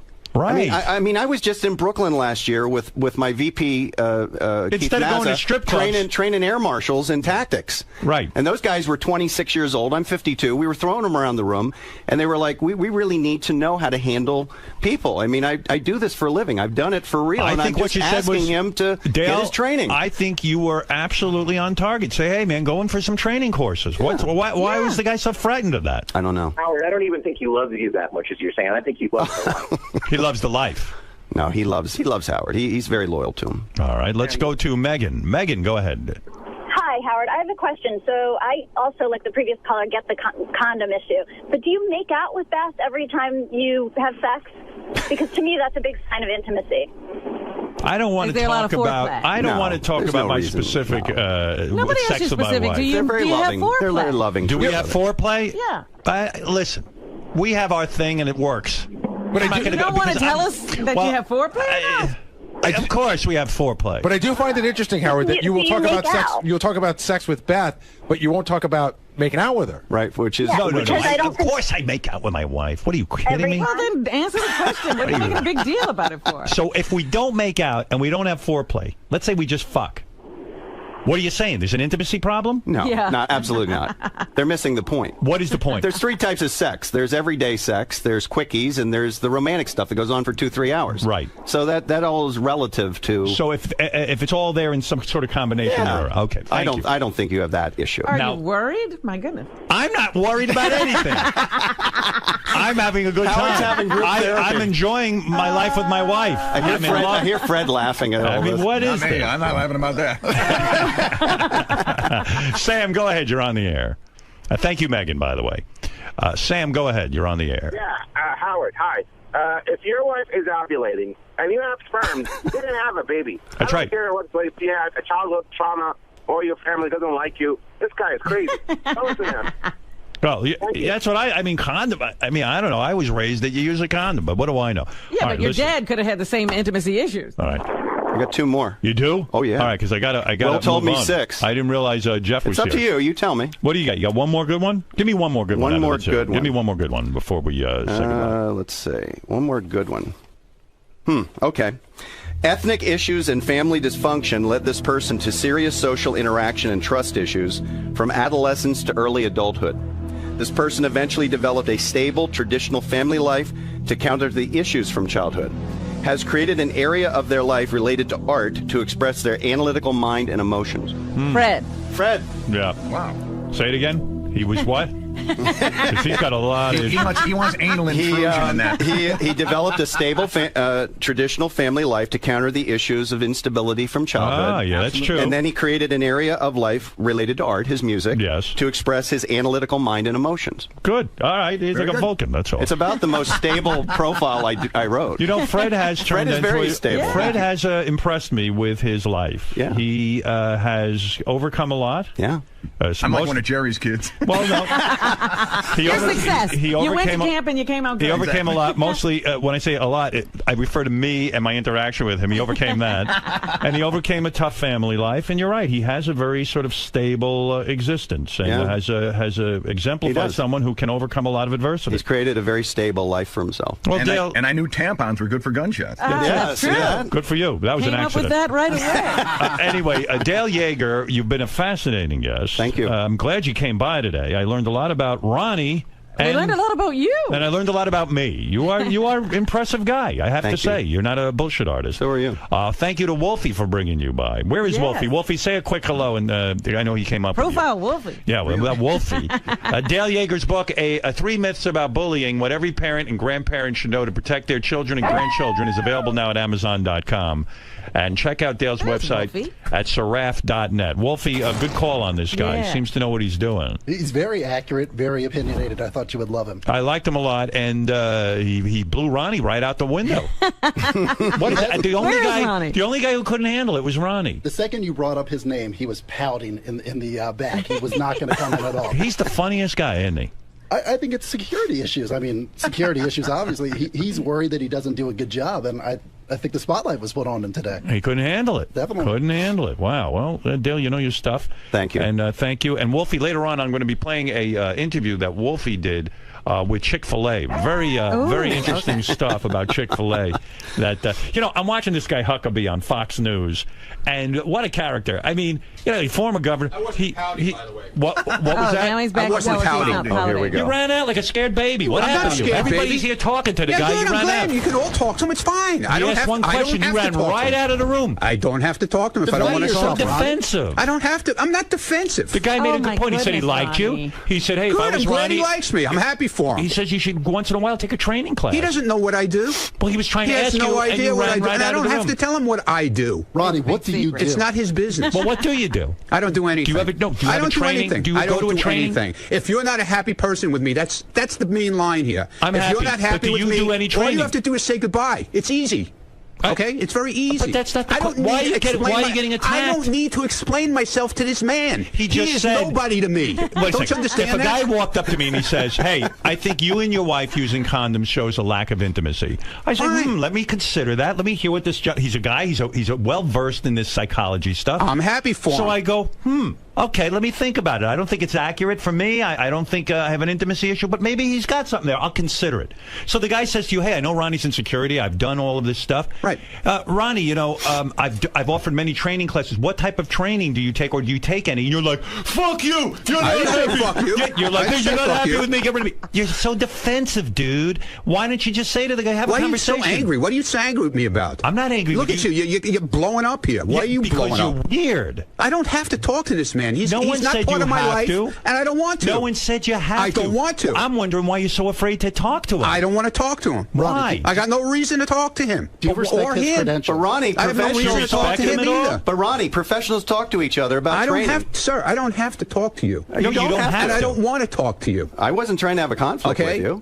I'm not trying to have a conflict. I just don't want to. I just don't want to talk to you. Ronnie, don't understand. Why? Wolfie, I'm not talking to you. You're being a baby.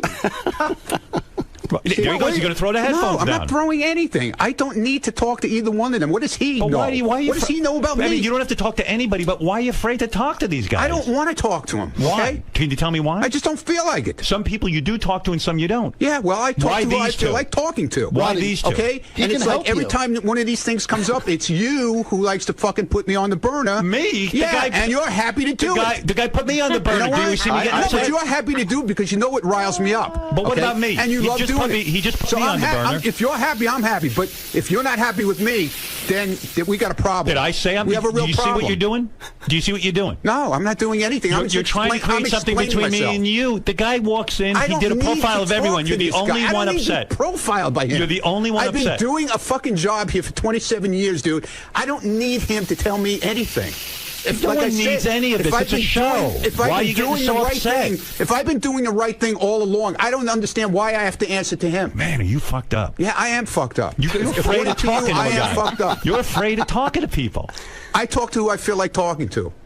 And if I don't feel like talking to him, Roddy, I talk to my own psychiatrist or psychologist. But what if you learn? I don't need to talk to this guy. What if you learn he knows something? nothing about me. Nothing. He comes in here and he thinks he knows about me, but he knows nothing about me. Roddy, I'm not a fucking swinger where he ever. He said he doesn't. He asked you a question because he doesn't know. Where that comes from in his head. That never happened in my life. Being a swinger.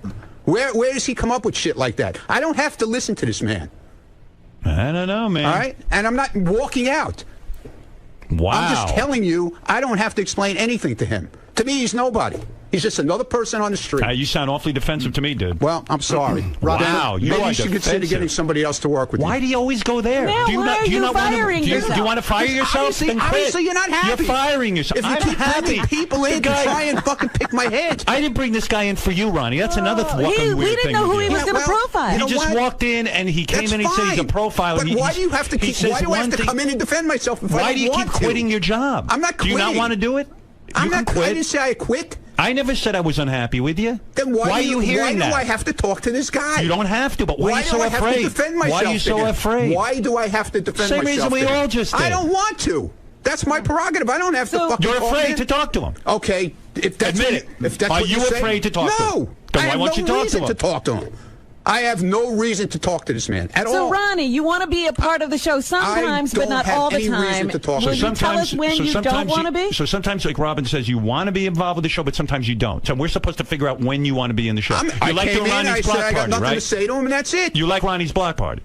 What does that have to do with it? It has everything to do with it. You want to participate sometimes, I participate but other all times the time. you won't talk to this guy. I have nothing to say to him. I think he wants to talk to you. I don't want to talk to him. He's being exposed, and he's I'm exposed, right? But he's not being exposed. He hasn't even. It seems like he has something to hide. Wolfie, please stay out of this because it's got nothing to do with you. I think he's. It's got nothing to do with you. What do you think, Wolfie? I think he's exposing weaknesses. Look at you! Just chased him out of the room by saying that. What are you doing? What are you doing? Oh my I'm God. not talking. I think Howard. I think I was much more tougher with you. Absolutely. But we had an anything. honest exchange as dads, as executives, as people. And you know what? Maybe you're right. I'm actually thinking about what you said. Known you for a long time. Right. So, trying to help. I'm not threatened by you. No. This fucking guy is so threatened. Professionally, all you had to do was talk to me. He could probably help Ronnie. No, I'm not a therapist. No, professionally in terms of his job in security. Yeah, which is all I'm asking is say, hey, professionals talk. I was talking to one of your security guys out there. He's an NYPD detective. I train NYPD detectives. We talked. We had a nice conversation. Might learn something. Right. Might not, but you don't know. Professionals talk all the time about training. What's the big deal? Ronnie is allergic to training, I think. I would love if Ronnie carried a tampon or two. I mean, he should have a utility belt like Batman. With all tampons. His bullet holes, holders are tampons. But it also seems like Ronnie wants to be a part of the show. He's on the wrap-up show every day. He runs in there. Right. You know, He's always got input to other suddenly things. you show up, and now he doesn't want to be part of the show. I think Ronnie, like in my profile, was drug into this character position on the show. I didn't drag him in. No, it happened organically over the years. He's pacing the halls. Look at him. He's all upset. Have they got a camera on him? Yeah, look at it. They're stalking him. He's all upset. He's being stalked. Man, I can't believe it. He's still yelling. It's funny. Like you didn't even get out half a question and you fucking leveled the guy. He's the first person to get upset if someone's not a team player. Right. So you challenge him and he runs away like a baby. He wasn't being a team player. He's always blaming Lisa G as not being. Everybody else engaged with me, which everyone, was good. even Lisa G engaged. Yeah, with I wasn't being judgmental. I'm just talking about profiles. That's all. Yeah. Yeah, you chased him right out of the room. It was weird. Now I have to deal with him out there. Yeah, he'll be fine. But is he the most volatile person here? I guess so, huh? The most volatile? You know, but like, don't go on the wrap-up show and be part of that, and don't be on part of the block party. Yeah. Don't be part of that, and then all of a Well, sudden he certainly piles on when somebody else is getting, you know, what they consider like a rough time. Right. But he doesn't like it when it's him. Yeah. You Robin's chased him right out of the room. Right. You didn't even say anything to the guy. All the volatile people were fired over the last couple of years, so you're safe. Right. He has opinions about people that worked on this show. Oh, in the past. yeah. That's a whole nother story. Well, hey, another day. Another day. I I'd like love when to you come back. Hey, Howard, Did you know it was Tim who shit? You knew right away. Right? You know, Howard, I got to tell you something funny. Yeah. I'm on the Amtrak train yesterday coming from Philly, Yeah. and he was in my car. No kidding. No kidding. Yeah, he was all wired up, and he was in flip-flops, and I didn't get to say hi to him because, you know, and I was hoping he wasn't using the bathroom on the train. So.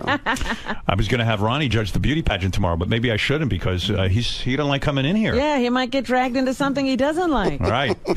Anyway, listen, Dale, thank you. And Thank we'll you, check out your Howard. book, 3 Myths About Bullying, What Every Parent and Grandparent Should Know to Protect Their Children and Grandchildren. It's available now at Amazon.com. Check out Dale's website at sarath.net. And Wolfie, thanks to you, and I'll get to your stuff later on. Wolfie's been checking in with lots of good stuff lately. Yes. And we'll be back right after these words. I wanted to... to get to more, but I got Jeff Ross here. I know you don't like shaking hands. No. Well, yeah, because I got intimacy. If I could put a condom on my head. I thought you did the torch. I'll just wait. You're doing some great stuff for us. Thank you. Yeah, I appreciate the opportunity, and there's some cool stuff coming up in the next 5 weeks or so that'll get real. Now, what do you do? You guys do martial arts together? What'd you run out of the room for? What's wrong with you? He teaches my son. My son's 5. What does he teach him? Martial arts. Oh, martial arts? Yeah, I just. Well, I have a part-time martial arts club, you know, and it's my decompression. Is that how you guys met? Yeah, his son's in our kids program. He didn't even know who I was. I had no idea. My son told me. that's funny. I go, that's not true. He goes, yeah, he's Wolfie. I go, really? Yeah, so that's how I met him. Wolfie's a good shit. He's a good guy. Thanks for having me on. I'm not interested in you. Stop taking my picture. Thank you. Go look and hide. I could give a shit. I enjoyed him. And I thought, you know, it was good. There you go. Cool. Appreciate it. I don't know that that's wrong. That could be an intimacy thing. Yeah. Pulling out is way crazier than whatever intimacy issue. I don't want to have another kid. I don't. I mean, I don't know how else to do Call it whatever it. you want to call it. And condoms just don't bother me. Well, they bother me, that's a problem. It doesn't seem to slow me down. Dale. Hi. Your analysis, sort of as predicted, caused a bit of controversy, especially with the man leaving my frame right now. Uh-huh. Why do you think Ronnie became so defensive? You know, he doesn't. Some people don't like to be profiled. I mean, it's a very uncomfortable thing. He says I'm inaccurate. I don't think I'm inaccurate, but when he came out here and he was upset, but he said, "Who are you? What are your credentials?" Well, if you were to tell him, if you were to, I train the interrogators for the Army, Army intelligence officers. I train DEA agents, Secret Service. I went to the Federal Law Enforcement Training Center. I'm a Justice Department trainer, so I've done this. Done it for a long time, 22 years. You're decorated as far as protection and psychoanalysis of criminals and things of did it for a long time. What does Ronnie do well? Is there anything you've noticed that he does He's well? very loyal. I mean, he's very loyal, and he does pay attention. So I actually said some positive things about him, but I don't think he heard those. What are some of the other negative things he does? I know you mentioned he keeps his hands in the wrong position. The training, I know you said, is sporadic at best. He doesn't stand off to the side. He stands directly in front of potentially violent people. That's something you don't do. You never stand directly in front of someone. Why? Why is it important to be off? There's 9 weapons in front of someone: 2 fists, 2 elbows, 2 knees, 2 feet, and a headbutt.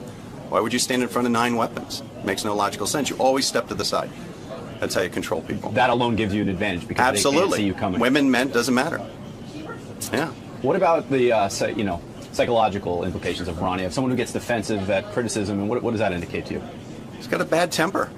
He's a hothead, and that's something that he has to get under control if he's going to do security work. You have to be calm to do security work. So, The other thing I was going to ask you about is with Howard. I mean, you mentioned what a fan you've been over the last close to 30 years. Yes. Was it tough to tell someone that you like and respect so much something so negative about him? Absolutely not, because I didn't say it out of a negative. I really want to help him because I do believe in psychotherapy. I've seen him benefit from it, but he's holding back. That's an indication of holding back, and I wanted to say that to him because I wanted to help him. I sincerely wanted to help him because he needs to complete that process of healing. So you're starting to sort of spur that, get into his head. I wanted him to think about it, to ask those questions. Ultimately, my job isn't to give you the answers, it's to make you ask the right questions about yourself. I have to do it to myself, too, so. Fun time today, Dale. Thank you very much. Thank you very much. Wolfie, another great discovery by you. Yeah, good work, thanks. sir. Thanks a All lot. right. Thanks, guys. Take care, everybody. Gary, why don't you believe that this guy's corrected in his analysis of you?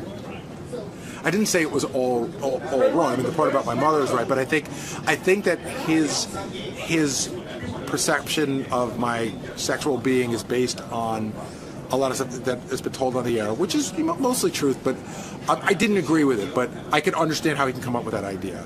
I can swear on the life of my children that I'm not into like any weirdness, like like he was saying, like urinating and spanking. I find spanking to me. I've always thought the dumbest fucking thing in the world. And I remember when Howard would talk about this, was that Master Bill spanking video? I thought to myself, if anything, what a bore.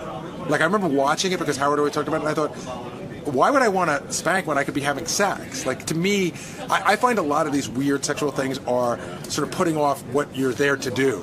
And I find them boring. But I like him. I like this guy. I think he's really good. How would you classify yourself sexually? Adventurous, but not crazy. I think would be a great way. And when I say adventurous, I mean within my little bubble. Meaning, I'm not so adventurous. I'm gonna like I wouldn't be interested in me, another guy, and a woman. I'm not that adventurous. There are boundaries, many of them. Well, everyone has their own wacky boundaries. Right, but more conventional boundaries than what. I think that in the grand scheme of things, people would be surprised to find that I'm probably more conventional in that area than they might think. When I was young and out there doing, sure, we messed around, but I don't have any weird stories. I've never had any almost sort of, group sex or gay thing or anything like that. And, just, like I said, it's not as weird as people might think, but I like this guy anyway. Why allow people like this to get under your skin? It's not under my skin, dude. Yeah, but why wouldn't you just answer to him about your training and let him know that you've done a good job? But why let him speak I like to for know you? he's protected. Ron, let's just clear your good name once and for all. Let's not. No, but this guy's attempting to put words in your mouth, tell you how well-trained or unprepared you might be. Please, give me a break with this shit, okay? There's nothing. I got nothing to say about it, and that's the end of it. Okay. Fair enough. I want to know who this guy protected and saved lives. Whose life is saved? Are you implying that you've saved lives? Speak with words. Have you saved a life? What's that? Have you ever had to save Howard's or anyone else's life? Just read the newspapers from back in the 90s. That's all I keep saying. Okay. I'm going to break out my microfiche. I'm going to look that up. Be back in a little bit. Ron, why don't you want to talk to this guy? I got no reason to talk to him, and that's it. Goodbye. What the fuck? But it's making you look worse by now. I don't care. This guy means nothing to me. Wolfing is a piece of shit under my shoe. He shouldn't even be in there. He's got nothing to do with this. Because he brought a guest in? He shouldn't be in there. He's got nothing to do with this. Well, why not clear your good name? Why not? Oh, Greg, stop it with your nonsense already. Stop with the clearing my good name bullshit. All right? God, you guys are fucking unbelievable. What about him makes you not want to speak to him? Because you'll speak to other people like Howard says. You pick and choose. I got nothing to say to him. Why? Why him specifically? I got nothing to say to him. What don't you like about him? Oh, God. Jesus Christ, man. Give it a rest.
I should mention that Jeffrey Ross is coming in at 8 o'clock. I love Jeffrey. Jeff Ross is a guy who goes to all those roasts. He's mostly known for roasting. He's a great roaster, yes. He actually was at the Roseanne Barr roast that occurred yesterday. I was talking about a little earlier that Tom Arnold showed up and was really, really funny, according to the newspaper.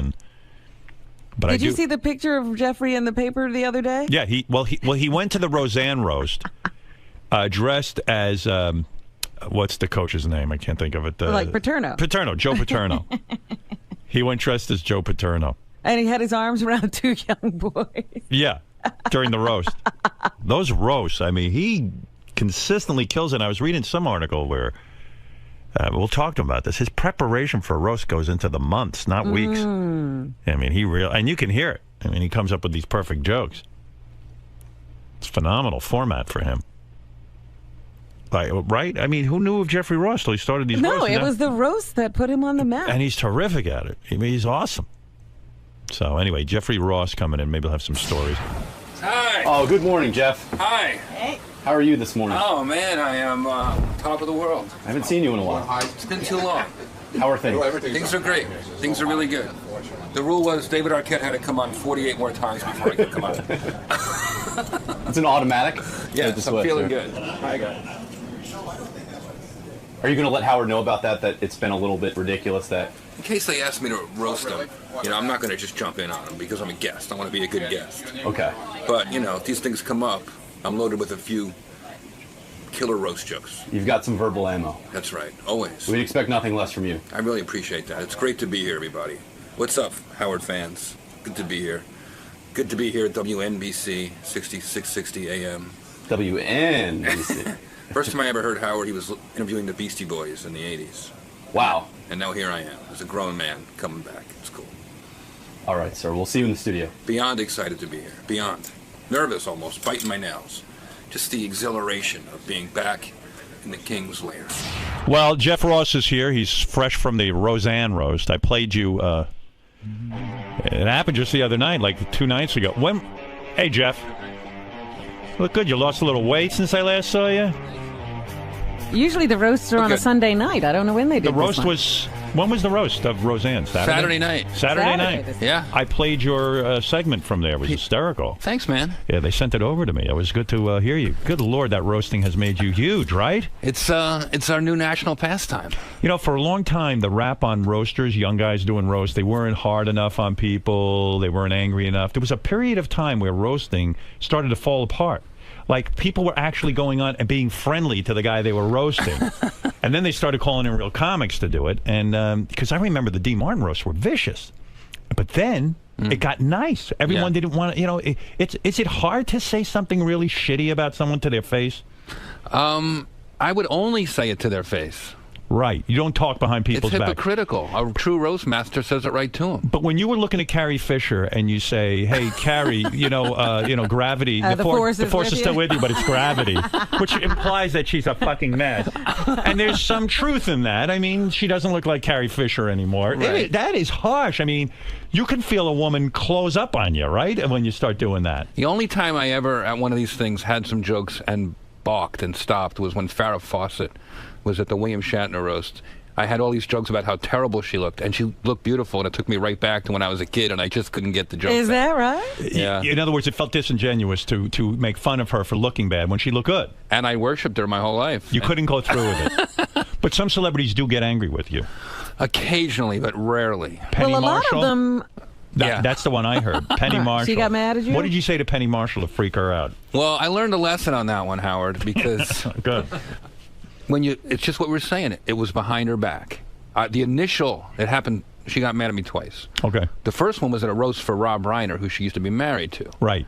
Who maybe they have kids together or something. And I don't think they do, but I don't have. I'm not sure, but Right. I was roasting Rob Reiner at a Friars Club roast, which are very brutal. Right. And I said, I don't even know how to roast you, Rob Reiner. I mean, how do you even embarrass a guy who married Penny Marshall? Right. What was your wedding song? How much is that doggy in the window? Oh, that's the stuff. That's terrible. So then about a few months later, I was in Las Vegas doing a private roast.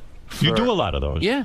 You mean an executive will hire you to roast him? In this case, it was the owner of the Sacramento Kings, the Maloofs. The Maloof brothers. Yeah. When they pay you, and I imagine they pay you a lot to do this, because I was telling Robin earlier, you spend months sometimes preparing for a roast, right? Of course. Like you don't just take it lightly and go and plug in a guy's name. You spend time thinking about that. It's like going to battle. Right. So if you're going to do the Maloof brothers, you got to research them. You write all your jokes yourself, and then you spend months working on it. So you probably charge a lot of fucking money to the Maloof brothers to do this. When I got off the plane, they met me at the cab stand, just like old Vegas. George Maloof put his arm around me, and he walked me to the cage in the casino, and he pulled out the money. He called for some money. He paid me in chips and cash. Oh, are you It was kidding? old school. Wow. And when they do that, so when someone's paying you a lot of money, you don't hold back on them. You really blast them, right? Of course. So do they ever say to you, but don't go too hard on me? No. You want to roast people who want it. Right, you would I don't think. take the wimpy roast. I don't do that. So when you do the Maloof brothers, or you do that guy from Virgin Air, I roasted Richard Branson one time. Privately. He didn't like it either. He didn't like it? Well, here, let me just tell you what happened with Penny. Right, go ahead. So the Maloofs say, we want to be roasted in front of all the high rollers and all our big supporters for the Kings, and they own the casino. So I got my jokes. I've been working weeks on it. I'm excited. I'm getting a prime spot right in the middle of the lineup, and there's Penny Marshall. So by now she must have heard about the joke I said at the other roast. Right. So she starts heckling me before I even get to the podium. He's an ass. Fuck him. Don't let him talk. Shut him down. Trying to shut me down like we're in British Parliament or something. It's a comedy show. And she's just sort of, it seemed like she was just whacked out of her head on something. She was sitting on Vince Neil's lap. Who wouldn't want to be on Vince Neil's lap? And she was yelling at you. She was really doesn't shouting like me down. Do you go up to them afterwards and say, look, explain yourself, that it's a roast, you're hired to write these jokes, I'm sorry you were collateral They damage? didn't give me that opportunity. I said that she started coming towards the podium, and I just stopped it. And I said, whoa, which one were you, Lenny or Squiggy? And she just spun around and sat back down, and I was walked out the back. I never made it to the after party. They protected you. Were They you protected nervous? her. They kicked me out. Have you ever gone to parties where someone comes up to you and says, hey, you're really shitty to me? No. It's a tough thing. Sometimes you walk, it's like, I saw you at Jimmy Kimmel's party. That's the last time I saw you. Yeah. And you were about to go on the road with Charlie Sheen. The story was, I don't think I'm saying anything out of school here, but Charlie was doing a tour. He was the biggest thing in the country, but he went out to try to do stand-up. And as we know, that takes years and years of perfecting. And he was bombing. Every night. So he got the idea to bring you out on stage. He hired you to come out on stage. He called me at your party. Did he actually call at the party? I was at the party, drinking and having fun. Right. Big party. And, obviously there's a lot to, I didn't want to, my phone rings. I had a hunch he was going to be calling. Right. And, Jeff, it's Charlie Sheen, very intense. It sounds like Apocalypse Now every time he calls. Right. And, it's always intense. Hey, I have a show in Atlantic City tomorrow night, and everyone's saying you'd be great to wrangle the crowd and keep the crowd at bay. Could you come and be the moderator and interview me? And I'm like, Charlie, man, it's sort of not my thing, but what if, about 20 minutes into the show, when things start to get a little hairy. 20 minutes. How about a minute in? I'll bring you out right away. Did he actually make it 20 minutes? Way too long. Yeah. They probably brought you out like within 5 minutes, but go ahead. So I said, if I can roast you, and he's like, and I said, I got to say whatever I want. And he said, okay, done. 6 a.m. flight to Philly, and we'll pick you up. Did you get paid for that gig? Sure. Yeah. And I said I need a hazmat suit and a podium. Yeah. So there you go to his show. Now, when you arrive, is it really no holds barred? You can say whatever you want about Charlie Sheen? Well, now it's 15 minutes before showtime. I still haven't met Charlie Sheen, and they finally summoned me up to his suite. There's like 4,000 people at the Trump Marino loading in. I've been working on jokes from the party all the way to the flight, all the way, from the airport. I've just got scribbled stuff everywhere, and whatever people gave me at the party on my way out. Do you read off the notes when you do the roast? You can do that, right? That's allowable, right? I feel like at a roast, it shows respect if you took some time to write some stuff out. Right. Were people at Jimmy's party giving you ideas on what you should do? Yeah, Norm was giving me stuff. I remember George Clooney was there, and his big thing for me was to tell me, well, be careful what you say. Don't say anything that you're going to regret if Charlie dies. But you don't. But seriously, saying that to you before you go to roast someone is really kind of deadly, because you can't. If it's going to really be funny, you've got to get to the biting truth. Sure. You've got to really wreck the person. Sure. Yeah. I mean, I can't imagine. Like, I wouldn't want you roasting me, because the shit that you say is. Look, every time I hear you, it's real. You're hitting some real truths. Right. And so if you were roasting me, I know that suddenly it's not going to be different for me. It would hit you somewhere where it would hurt. It's going to be really bad shit about me that I maybe don't even want to hear. That's a different style. That's not my style. It my isn't? style, Howard, is for everyone. You're guest of honor. If you're the guest of honor, I want everyone to leave that roast saying, that was so much fun. I hope we do that again someday. And I want you'd go home and you would tell your wife and your family all the jokes and go, there would be jokes you would love. Backhanded. When I roasted Hef, do you think he went home saying, oh my God? He went home saying, God, I love that. He probably had a better sense of humor than I do. I don't think I'd hold up well at a roast, honestly. But there are some people on the Comedy Central roast, they back out because they can't take it. That's true. Who's too mean at these? Are there people who go over the line, in your opinion? Because you work with kind of the same people. You'll work with Whitney Cummings. You'll work with Lisa Lampanelli. You'll work with the late. I thought he was Greg great. Giraldo. Yeah, Greg Giraldo was a great roaster. Good roaster. Gilbert, you'll work with. Are there some people who go too far? I do. I don't think there's a too far, Howard. I think sometimes there's a too much. I'll hit.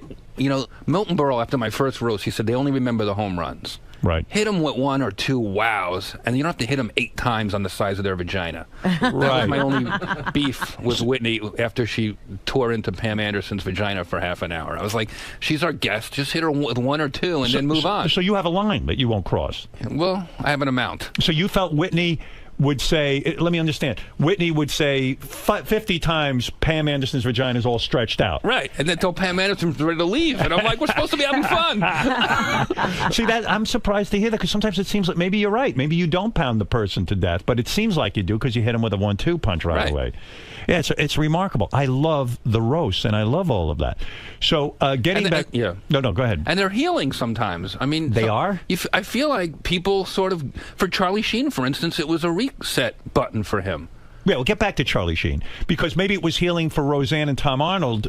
She finally allowed Tom Arnold this time around, the one that hasn't aired yet. Yeah. She allowed him on stage, and the stuff I read in the paper was really funny between the two of them. Funny and emotional. Right. He was quivering.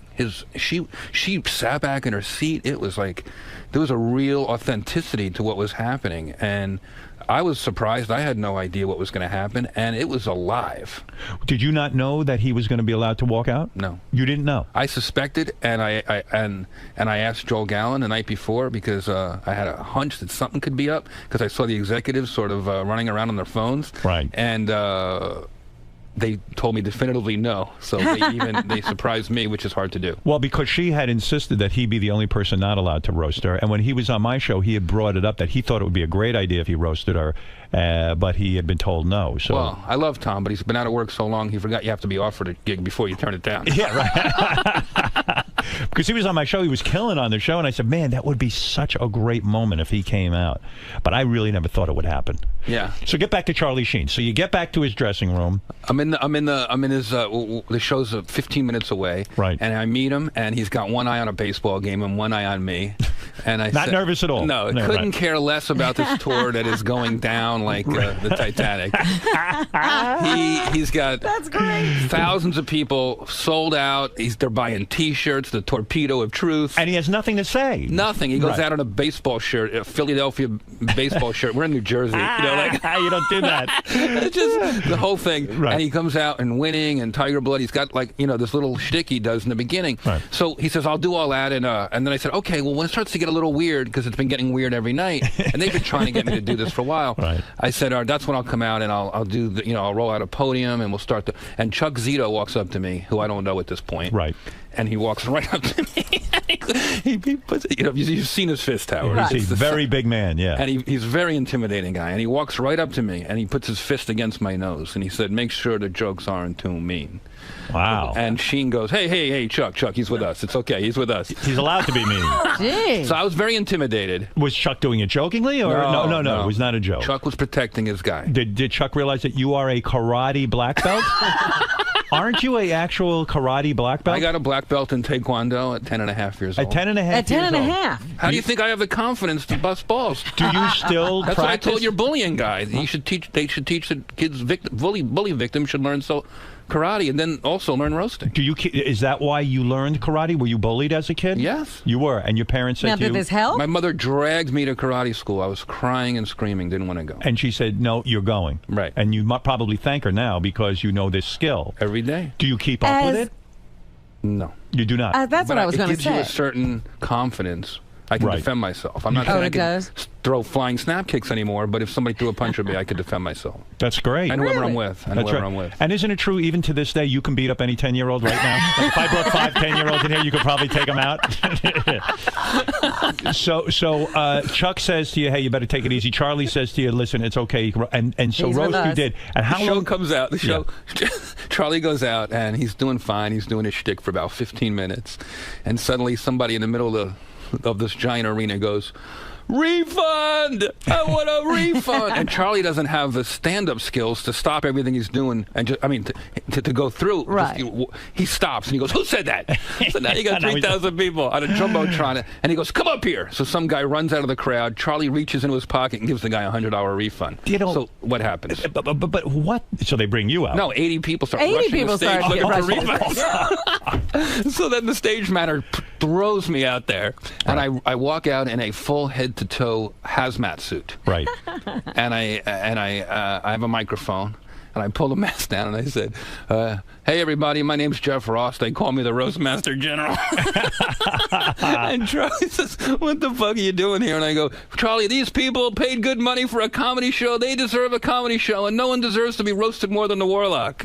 And he goes, okay, and he agrees, and they roll out a podium. Oh, that's great. And I went to town on him for 20 minutes. What was the worst thing you said? Does anything come into your memory bank that you said about Charlie Sheen that really was just fucking brutal? If you're winning, then this must not be a child custody hearing. There was nothing winning about Charlie. That was right in the middle of the child custody hearing, right in the middle of the tour. It was the worst time of his life. And I must say, no one in the history of roasting has been as good a sport as Charlie Sheen, because he let me roast him every night in 8 different cities. I got meaner in every city, and then he let me roast him on Comedy Central. And on top of that, we watched the roast together. That's how much he loves the punishment. You went over to his place? Yeah. Were there hot chicks loaded in there? We all assumed that Charlie... There were. Yeah. So you go over to watch him being roasted with him. Yeah. And he's got hot chicks all around. Everywhere. And does he share the hot chicks with you, or is he just kind of like his thing? They're all his. Yeah. It's not that he shares or doesn't share. It's just it's sort of around. It's the scene. Like appetizers. Right. So you became friendly with Charlie after all of this. He puts the... harming and charming, I used to Well, and when so after you do your thing, I don't know, how long did you do your thing on stage with Charlie? Half hour? No, 15, 20 minutes. And then he goes back to his live show? Then I would stay there and just to kill the last half hour of the show because, you know. He had nothing to do. I would do a thing, I would speed roast. I'd say, who wants to ask Charlie a question? Some wisdom from the Warlock, just some nonsense to get to the show. And people would come lining up. And I'd say to talk to Charlie or to hug Charlie or kiss Charlie or ask him a question, you got to go through me. and I would just sort of up and down speed roast these nudniks who came to the Charlie Sheen show. You mean you would roast them off the cuff? Yeah. Can you do? Are you? I sense that you said you had to prepare and for months and months and months. But if I said to you, go roast, Fred right now, would you be able to off the top of your head roast him for a few minutes? Probably. You could. Yeah. I mean, what would you say? There's nothing funny about Fred. How could you? What could you possibly say? Look him in the eye and roast him right now. Let's see a good. He's sport. a nudnik who's come to the podium. Go ahead. Oh my God! Look at this, Fred. How are you? Doing fine, my friend. I loved you on To Catch a Predator. That's a good look. Very good. He's a scary-looking guy. I don't want to make fun of him. He looks like he would have somebody killed. Yeah, right. No, you're doing good over there, Fred. How did you know he was on To Catch a Predator? I didn't even know you knew that about him. That's awesome. It's I have a whole stand-up special where I speed roast people one after the other from every city. Yeah. Well, now has that aired? It airs on Saturday. This Saturday, Yeah. it's a stand-up special where you'll knock on a celebrity's door, for example, and roast them. No, that's not this. I'm on stage in any city. I did 8 cities. Right. And I do some jokes about that city, and then I invite anyone who wants to come on stage for 15 seconds of pain. And I did 8 cities, and it's all cut together. Oh, Jeff that's Ross great. Roast America. Is that on Comedy Central? Saturday night at 11. Beautiful. I'll watch that. Thanks, man. I mean, when you look at a guy like me, I'm almost unroastable because A, I'm handsome as hell. Sure. B, the women love me. And I'm not that controversial. So it would be difficult for you to come up with a line right now off the top of your head, wouldn't it? No, I'd probably talk mostly about. I like to talk about what's going ahead. Not. Well, what would you say about me? Let me see if I could be a good sport. I will try. What could you possibly say about me that would be? Howard Stern almost got into a fist fight with Howie Mandel. That's quite an opponent there. A fist fight with a guy who doesn't like to be touched. You're really tough, Howard. See, I can handle that. You can that's handle fine. that one? Oh, yeah, that's easy. I mean, that's nothing. I mean, that almost makes me look good.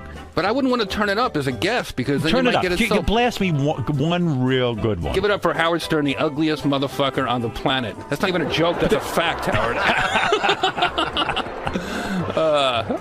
That's it? I could handle that. I wrote some notes down. You want me to roast you properly? Yeah, go ahead. Really? Roast me. Can roast I? me. Yeah, go ahead. He go wrote ahead. notes. I work on these things. Seriously? I had no idea. I want to see if I could take it. I would speed roast nudniks. I don't speed roast legends. Legends I prepare for. Oh, really? Okay, well, so go ahead and give it to me, and don't hold back, but I can guarantee you at some point I'm going to tell you I can't take it Raise your hand when you can. Like, have Can I a raise kill my sign hand? like an S&M situation. What would be a word I could yell out if I can't take it anymore?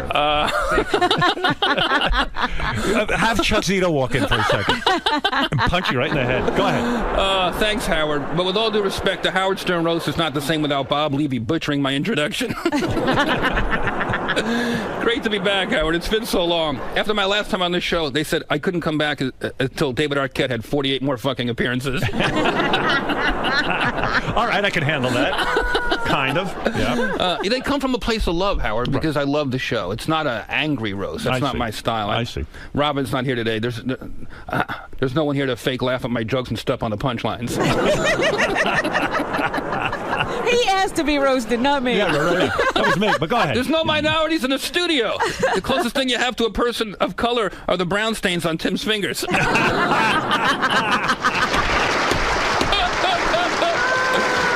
That shit gate story was so gross. Who thought Sabian would cause more body fluids to fly than the Sibian? How do you shit like that? I don't know. How does it fly out of your ass onto the walls and on the light And the switches? light switch. What It's is really that? good. It's like what's it called? Spin arm. Remember spin arm when you're Yeah. a kid? You ever shit like that? No. Where does that come from? It seems like, he shat and then walked around the room or something. It's like a lot. I never heard a story like that on the radio. Me neither. But let's face it, you guys beat that topic more than Fred Willard beat his cock.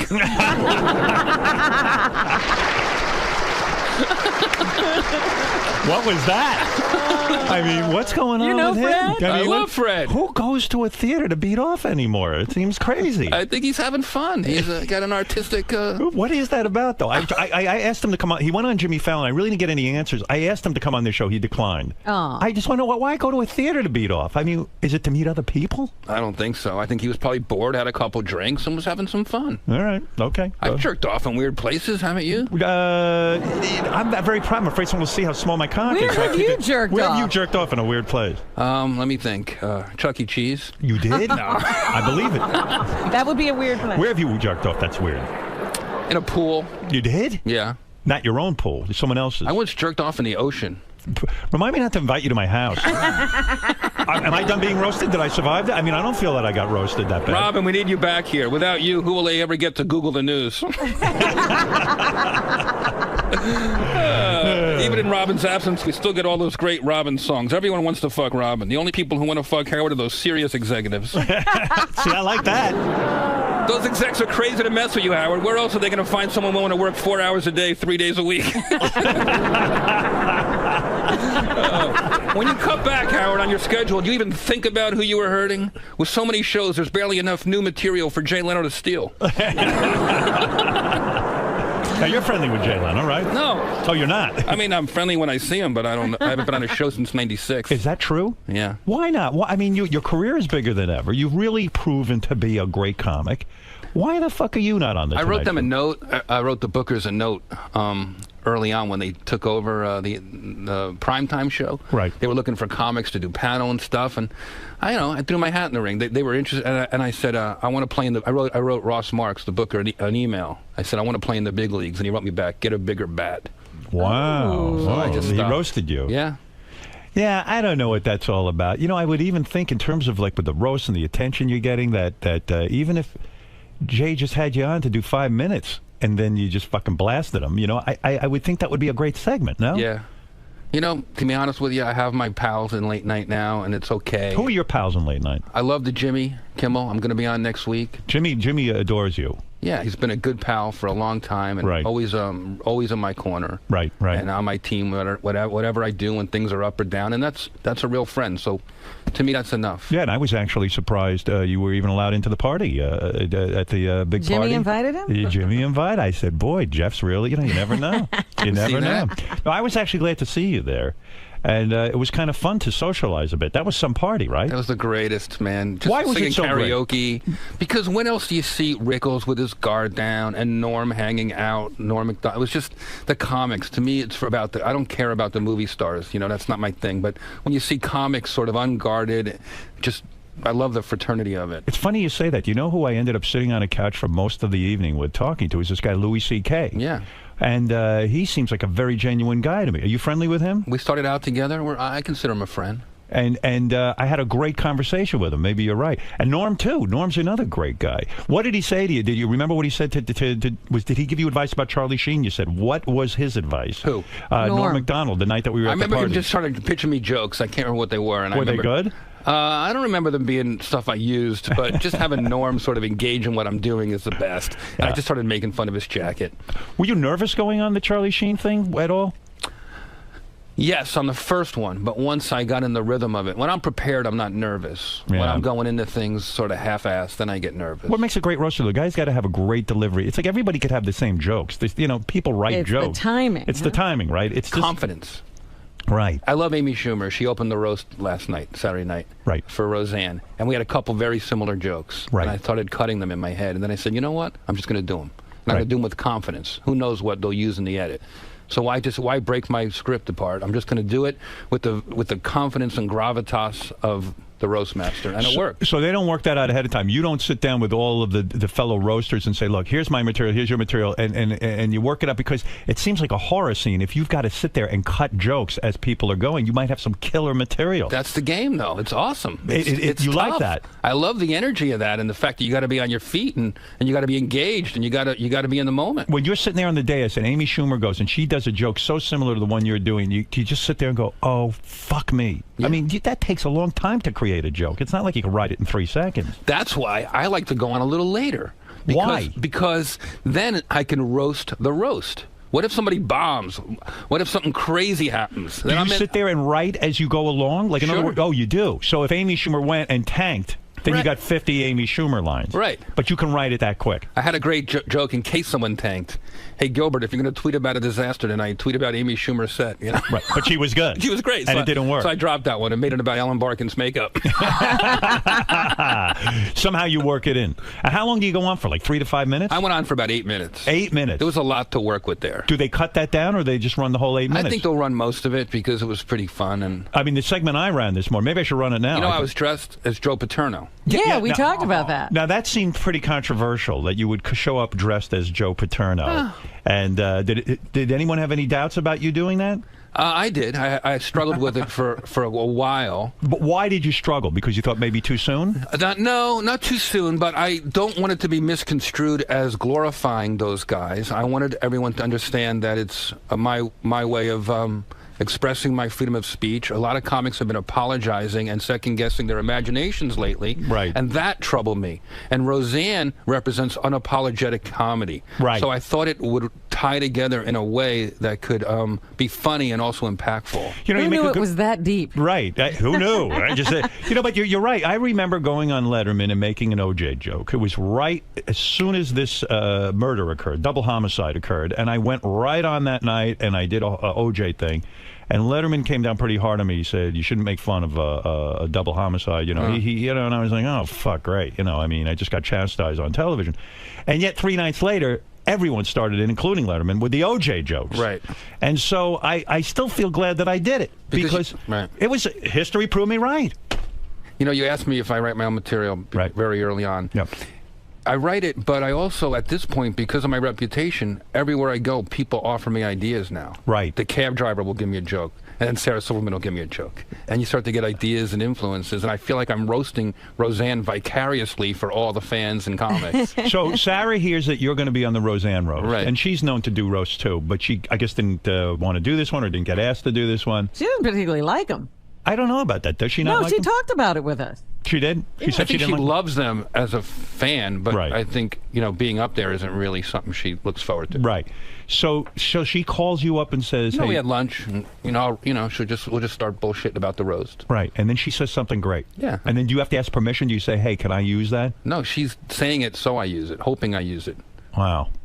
And she doesn't have that possessive thing like, I want to save this for myself. No, she's waiting and watching the roast, waiting to hear her jokes so she can tell her friends. And she's very, very supportive like that. When you did Dancing with the Stars, you were voted out the first guy out. What did that say to you? It's a popularity contest. Is it that a lot of people in America didn't know you, or were you just a really shitty dancer? How dare you? Were you awful at dancing? I happen to think I'm a good dancer. So what happened? What went wrong I got there? hurt. You got injured. Yeah. How did you hurt yourself? You're dancing. You were practicing, and your dance partner, Edita, who has some body, right? The most beautiful woman. Did you hit on her at all? She's married. Oh, she is. But did you hit on her at all? You did.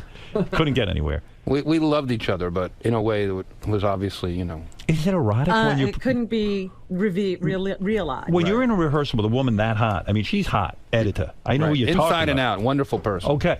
When you're dancing with someone, and they're scantily clad, and you're wearing a pair of, I don't know, sweatpants. No, you're wearing, and tight pants. And do you get a boner at all practicing with her? Not the practicing, because you're trying to remember your moves, the warming up, the stretching.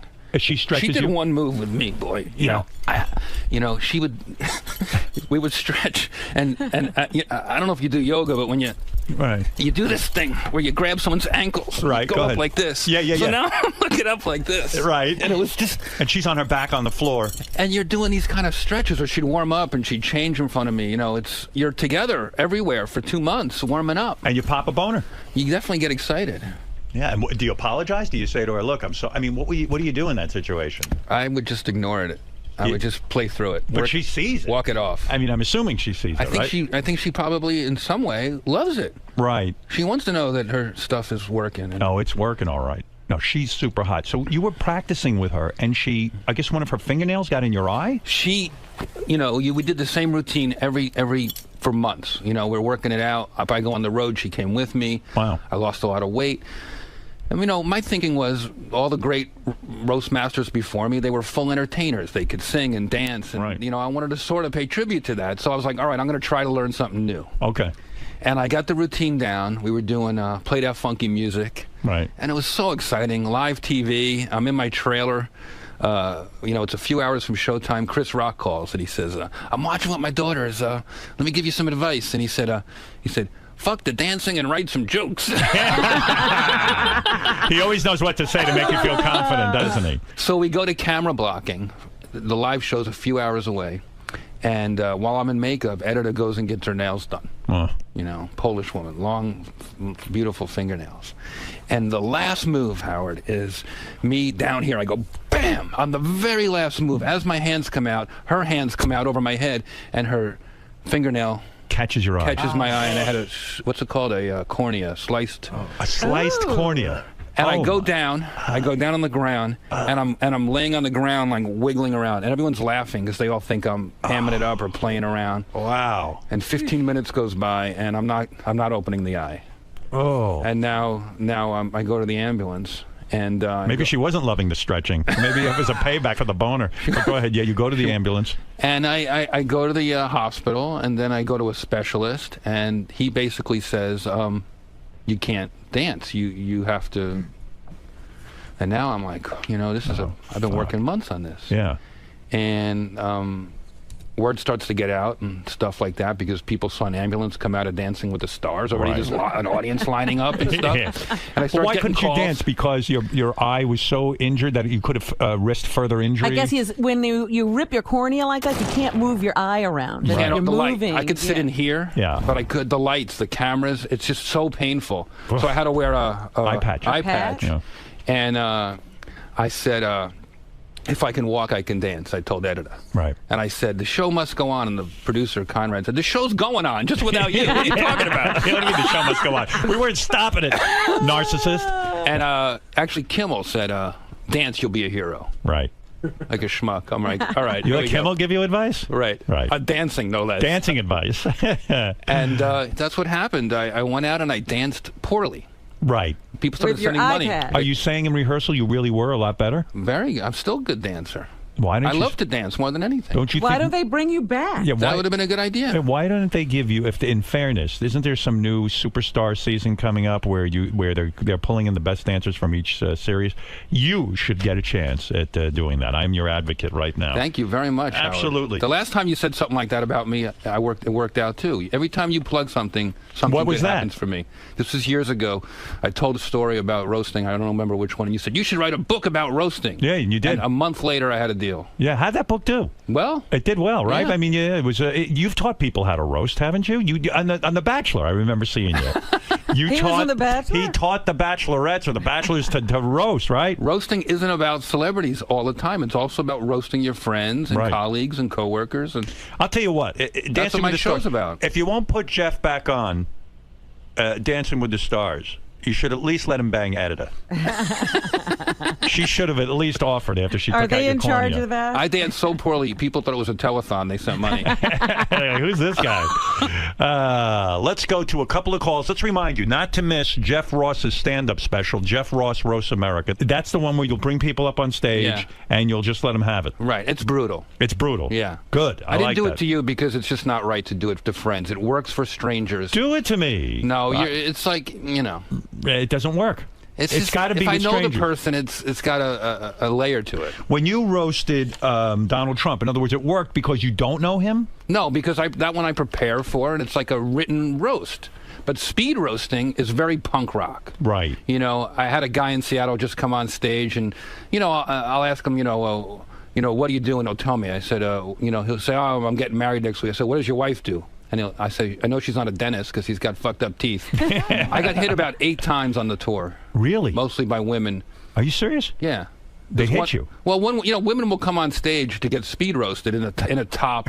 You know how that is. Yeah. And they like, oh, I'm going to go up there and he can make fun of my boobs. And then I ignore the boobs and make fun of their eyes. Yeah, right. A pretty girl like you should think about getting her teeth fixed or something like that. Right, and then that levels them, and then they hit you. And they're caught off guard. That's mature. See Jeff at the Roast of Roseanne Barr. Yeah. And check out the premiere of The Burn on Comedy Central. What's The Burn? The Burn is my new weekly roasting series on Comedy Central. Now, is this the one where you knock on celebrities' doors and roast them? Yeah. Whose door do you knock on? We're doing Stamos in the beginning. Stamos? We're doing Sarah Silverman. Oh, you will walk into their homes? Sure, or wherever they want. So it's Lifestyles of the Rich and Famous, except you annoy them and shit all over them when you get into their house. Stamos' backyard. He has that D, that giant D from Disneyland. Right, right. Yeah, he's into Disneyland. So what's the D stand for? Was that your grade in acting class? And he liked it. What do you tell girls in bedroom? It's a small world after all. He's a great sport. You know that. Yes, he is. He really is. Let's go to, I don't know, Tommy, who wants to say hello to you, and then I'll let you out of here. Go ahead, Tommy in Lansdale, Howard, Pennsylvania. hey now, love you, brother. Hey now. Jeff, you're kicking ass, man. I never heard of you until you went on Howard years ago, and you I'm sitting in my car right now. I'm late an hour for work. I'm just pissing myself. He's a great All the guy. roast you do, man, excellent, and you sound like a pretty genuine dude, too. Thank you, so, dude. Man, keep it up, Howard. You too. All right, real good. No problem. Let's go to Balls in Elwood City, Pennsylvania. Balls all morning. Hey, now. Balls, and more balls. Humongous fan, Jeffrey. I just want to ask you 2 quick things. Being a famous comedian, ever got any famous pussy? And can you roast Gary 𝗏𝗏? Gary 𝗏𝗏, there's nothing funny to roast about. Am I correct? How is he in charge of this show? Go ahead. The only thing Gary can produce is plaque. Now, that's a good one. That's not bad. That's a real good one. And celebrity women. Celebrity I've slept with? Yeah. Have you actually been with famous women? Because you roast. Because you roast. Has roasting brought you to that level of fame yet? No, I don't. No, I used to fantasize about. That was my obsession, was to one day. Powerful woman. But as I got, as I was able to get real women, the celebrity, I don't want to be somebody's second banana. I never got into that. Yeah, are you afraid? You know, that's what I think. Why my wife and I were just talking about this. Why actors specifically can't marry each other, because it's competitive, and it's one day the other one's up, the other day the other one's down, and it's probably difficult when you're in a relationship with a woman. You want to feel like you're the most important sort of player in the room, huh? I'm dating somebody now who makes me feel that way. She makes you feel that important. Yeah. She looks up to you. Yeah, and we look up to each other, and we share that, you know. Am I hearing a serious relationship for you finally? It's still pretty new, but it's going good. You What against does she marriage? do that you look up to her? She's a comedian. She's a comedian. She's just starting out at the Comedy Store and stuff. She's actually a little person and looks up to Jeff. She's 3 feet tall. So you're dating a comedian. Yeah. Now, don't tell me that doesn't get fucking competitive. I mean, if she starts doing super well, if let's say her career explodes, you're not going to be able to deal with that. You think? I know. I think I'll be okay. You do? Well, your wife works? Yes, of course she works. But what if she suddenly gets bigger than me and I'm left behind? I see. You see She's what I'm the saying? queen of all media. The and queen you're, of all media, you're right? interning. Can we handle that as men? It's very difficult. Balls, so no celebrity pussy. Okay? Thanks again, guys. All right, thank you. And let's go to Libby, who wants to say hello, and then I'll let you out of here. Go ahead, Libby. Baba Booey. Hey now. I just wanted Jeff to go back to talking about Richard Branson. He never finished about how he didn't like his roast. Oh. Oh, Yeah, okay. what Yeah. did So, Richard Branson like? Am I the only one? I'm the only one paying attention. Yeah, you know what? Thank you for paying attention. I got too excited about other stuff and moved on. So Richard Branson, and I find this fascinating. You can make a good living now, sort of in a corporate way, where these guys hire you, and they want you to roast them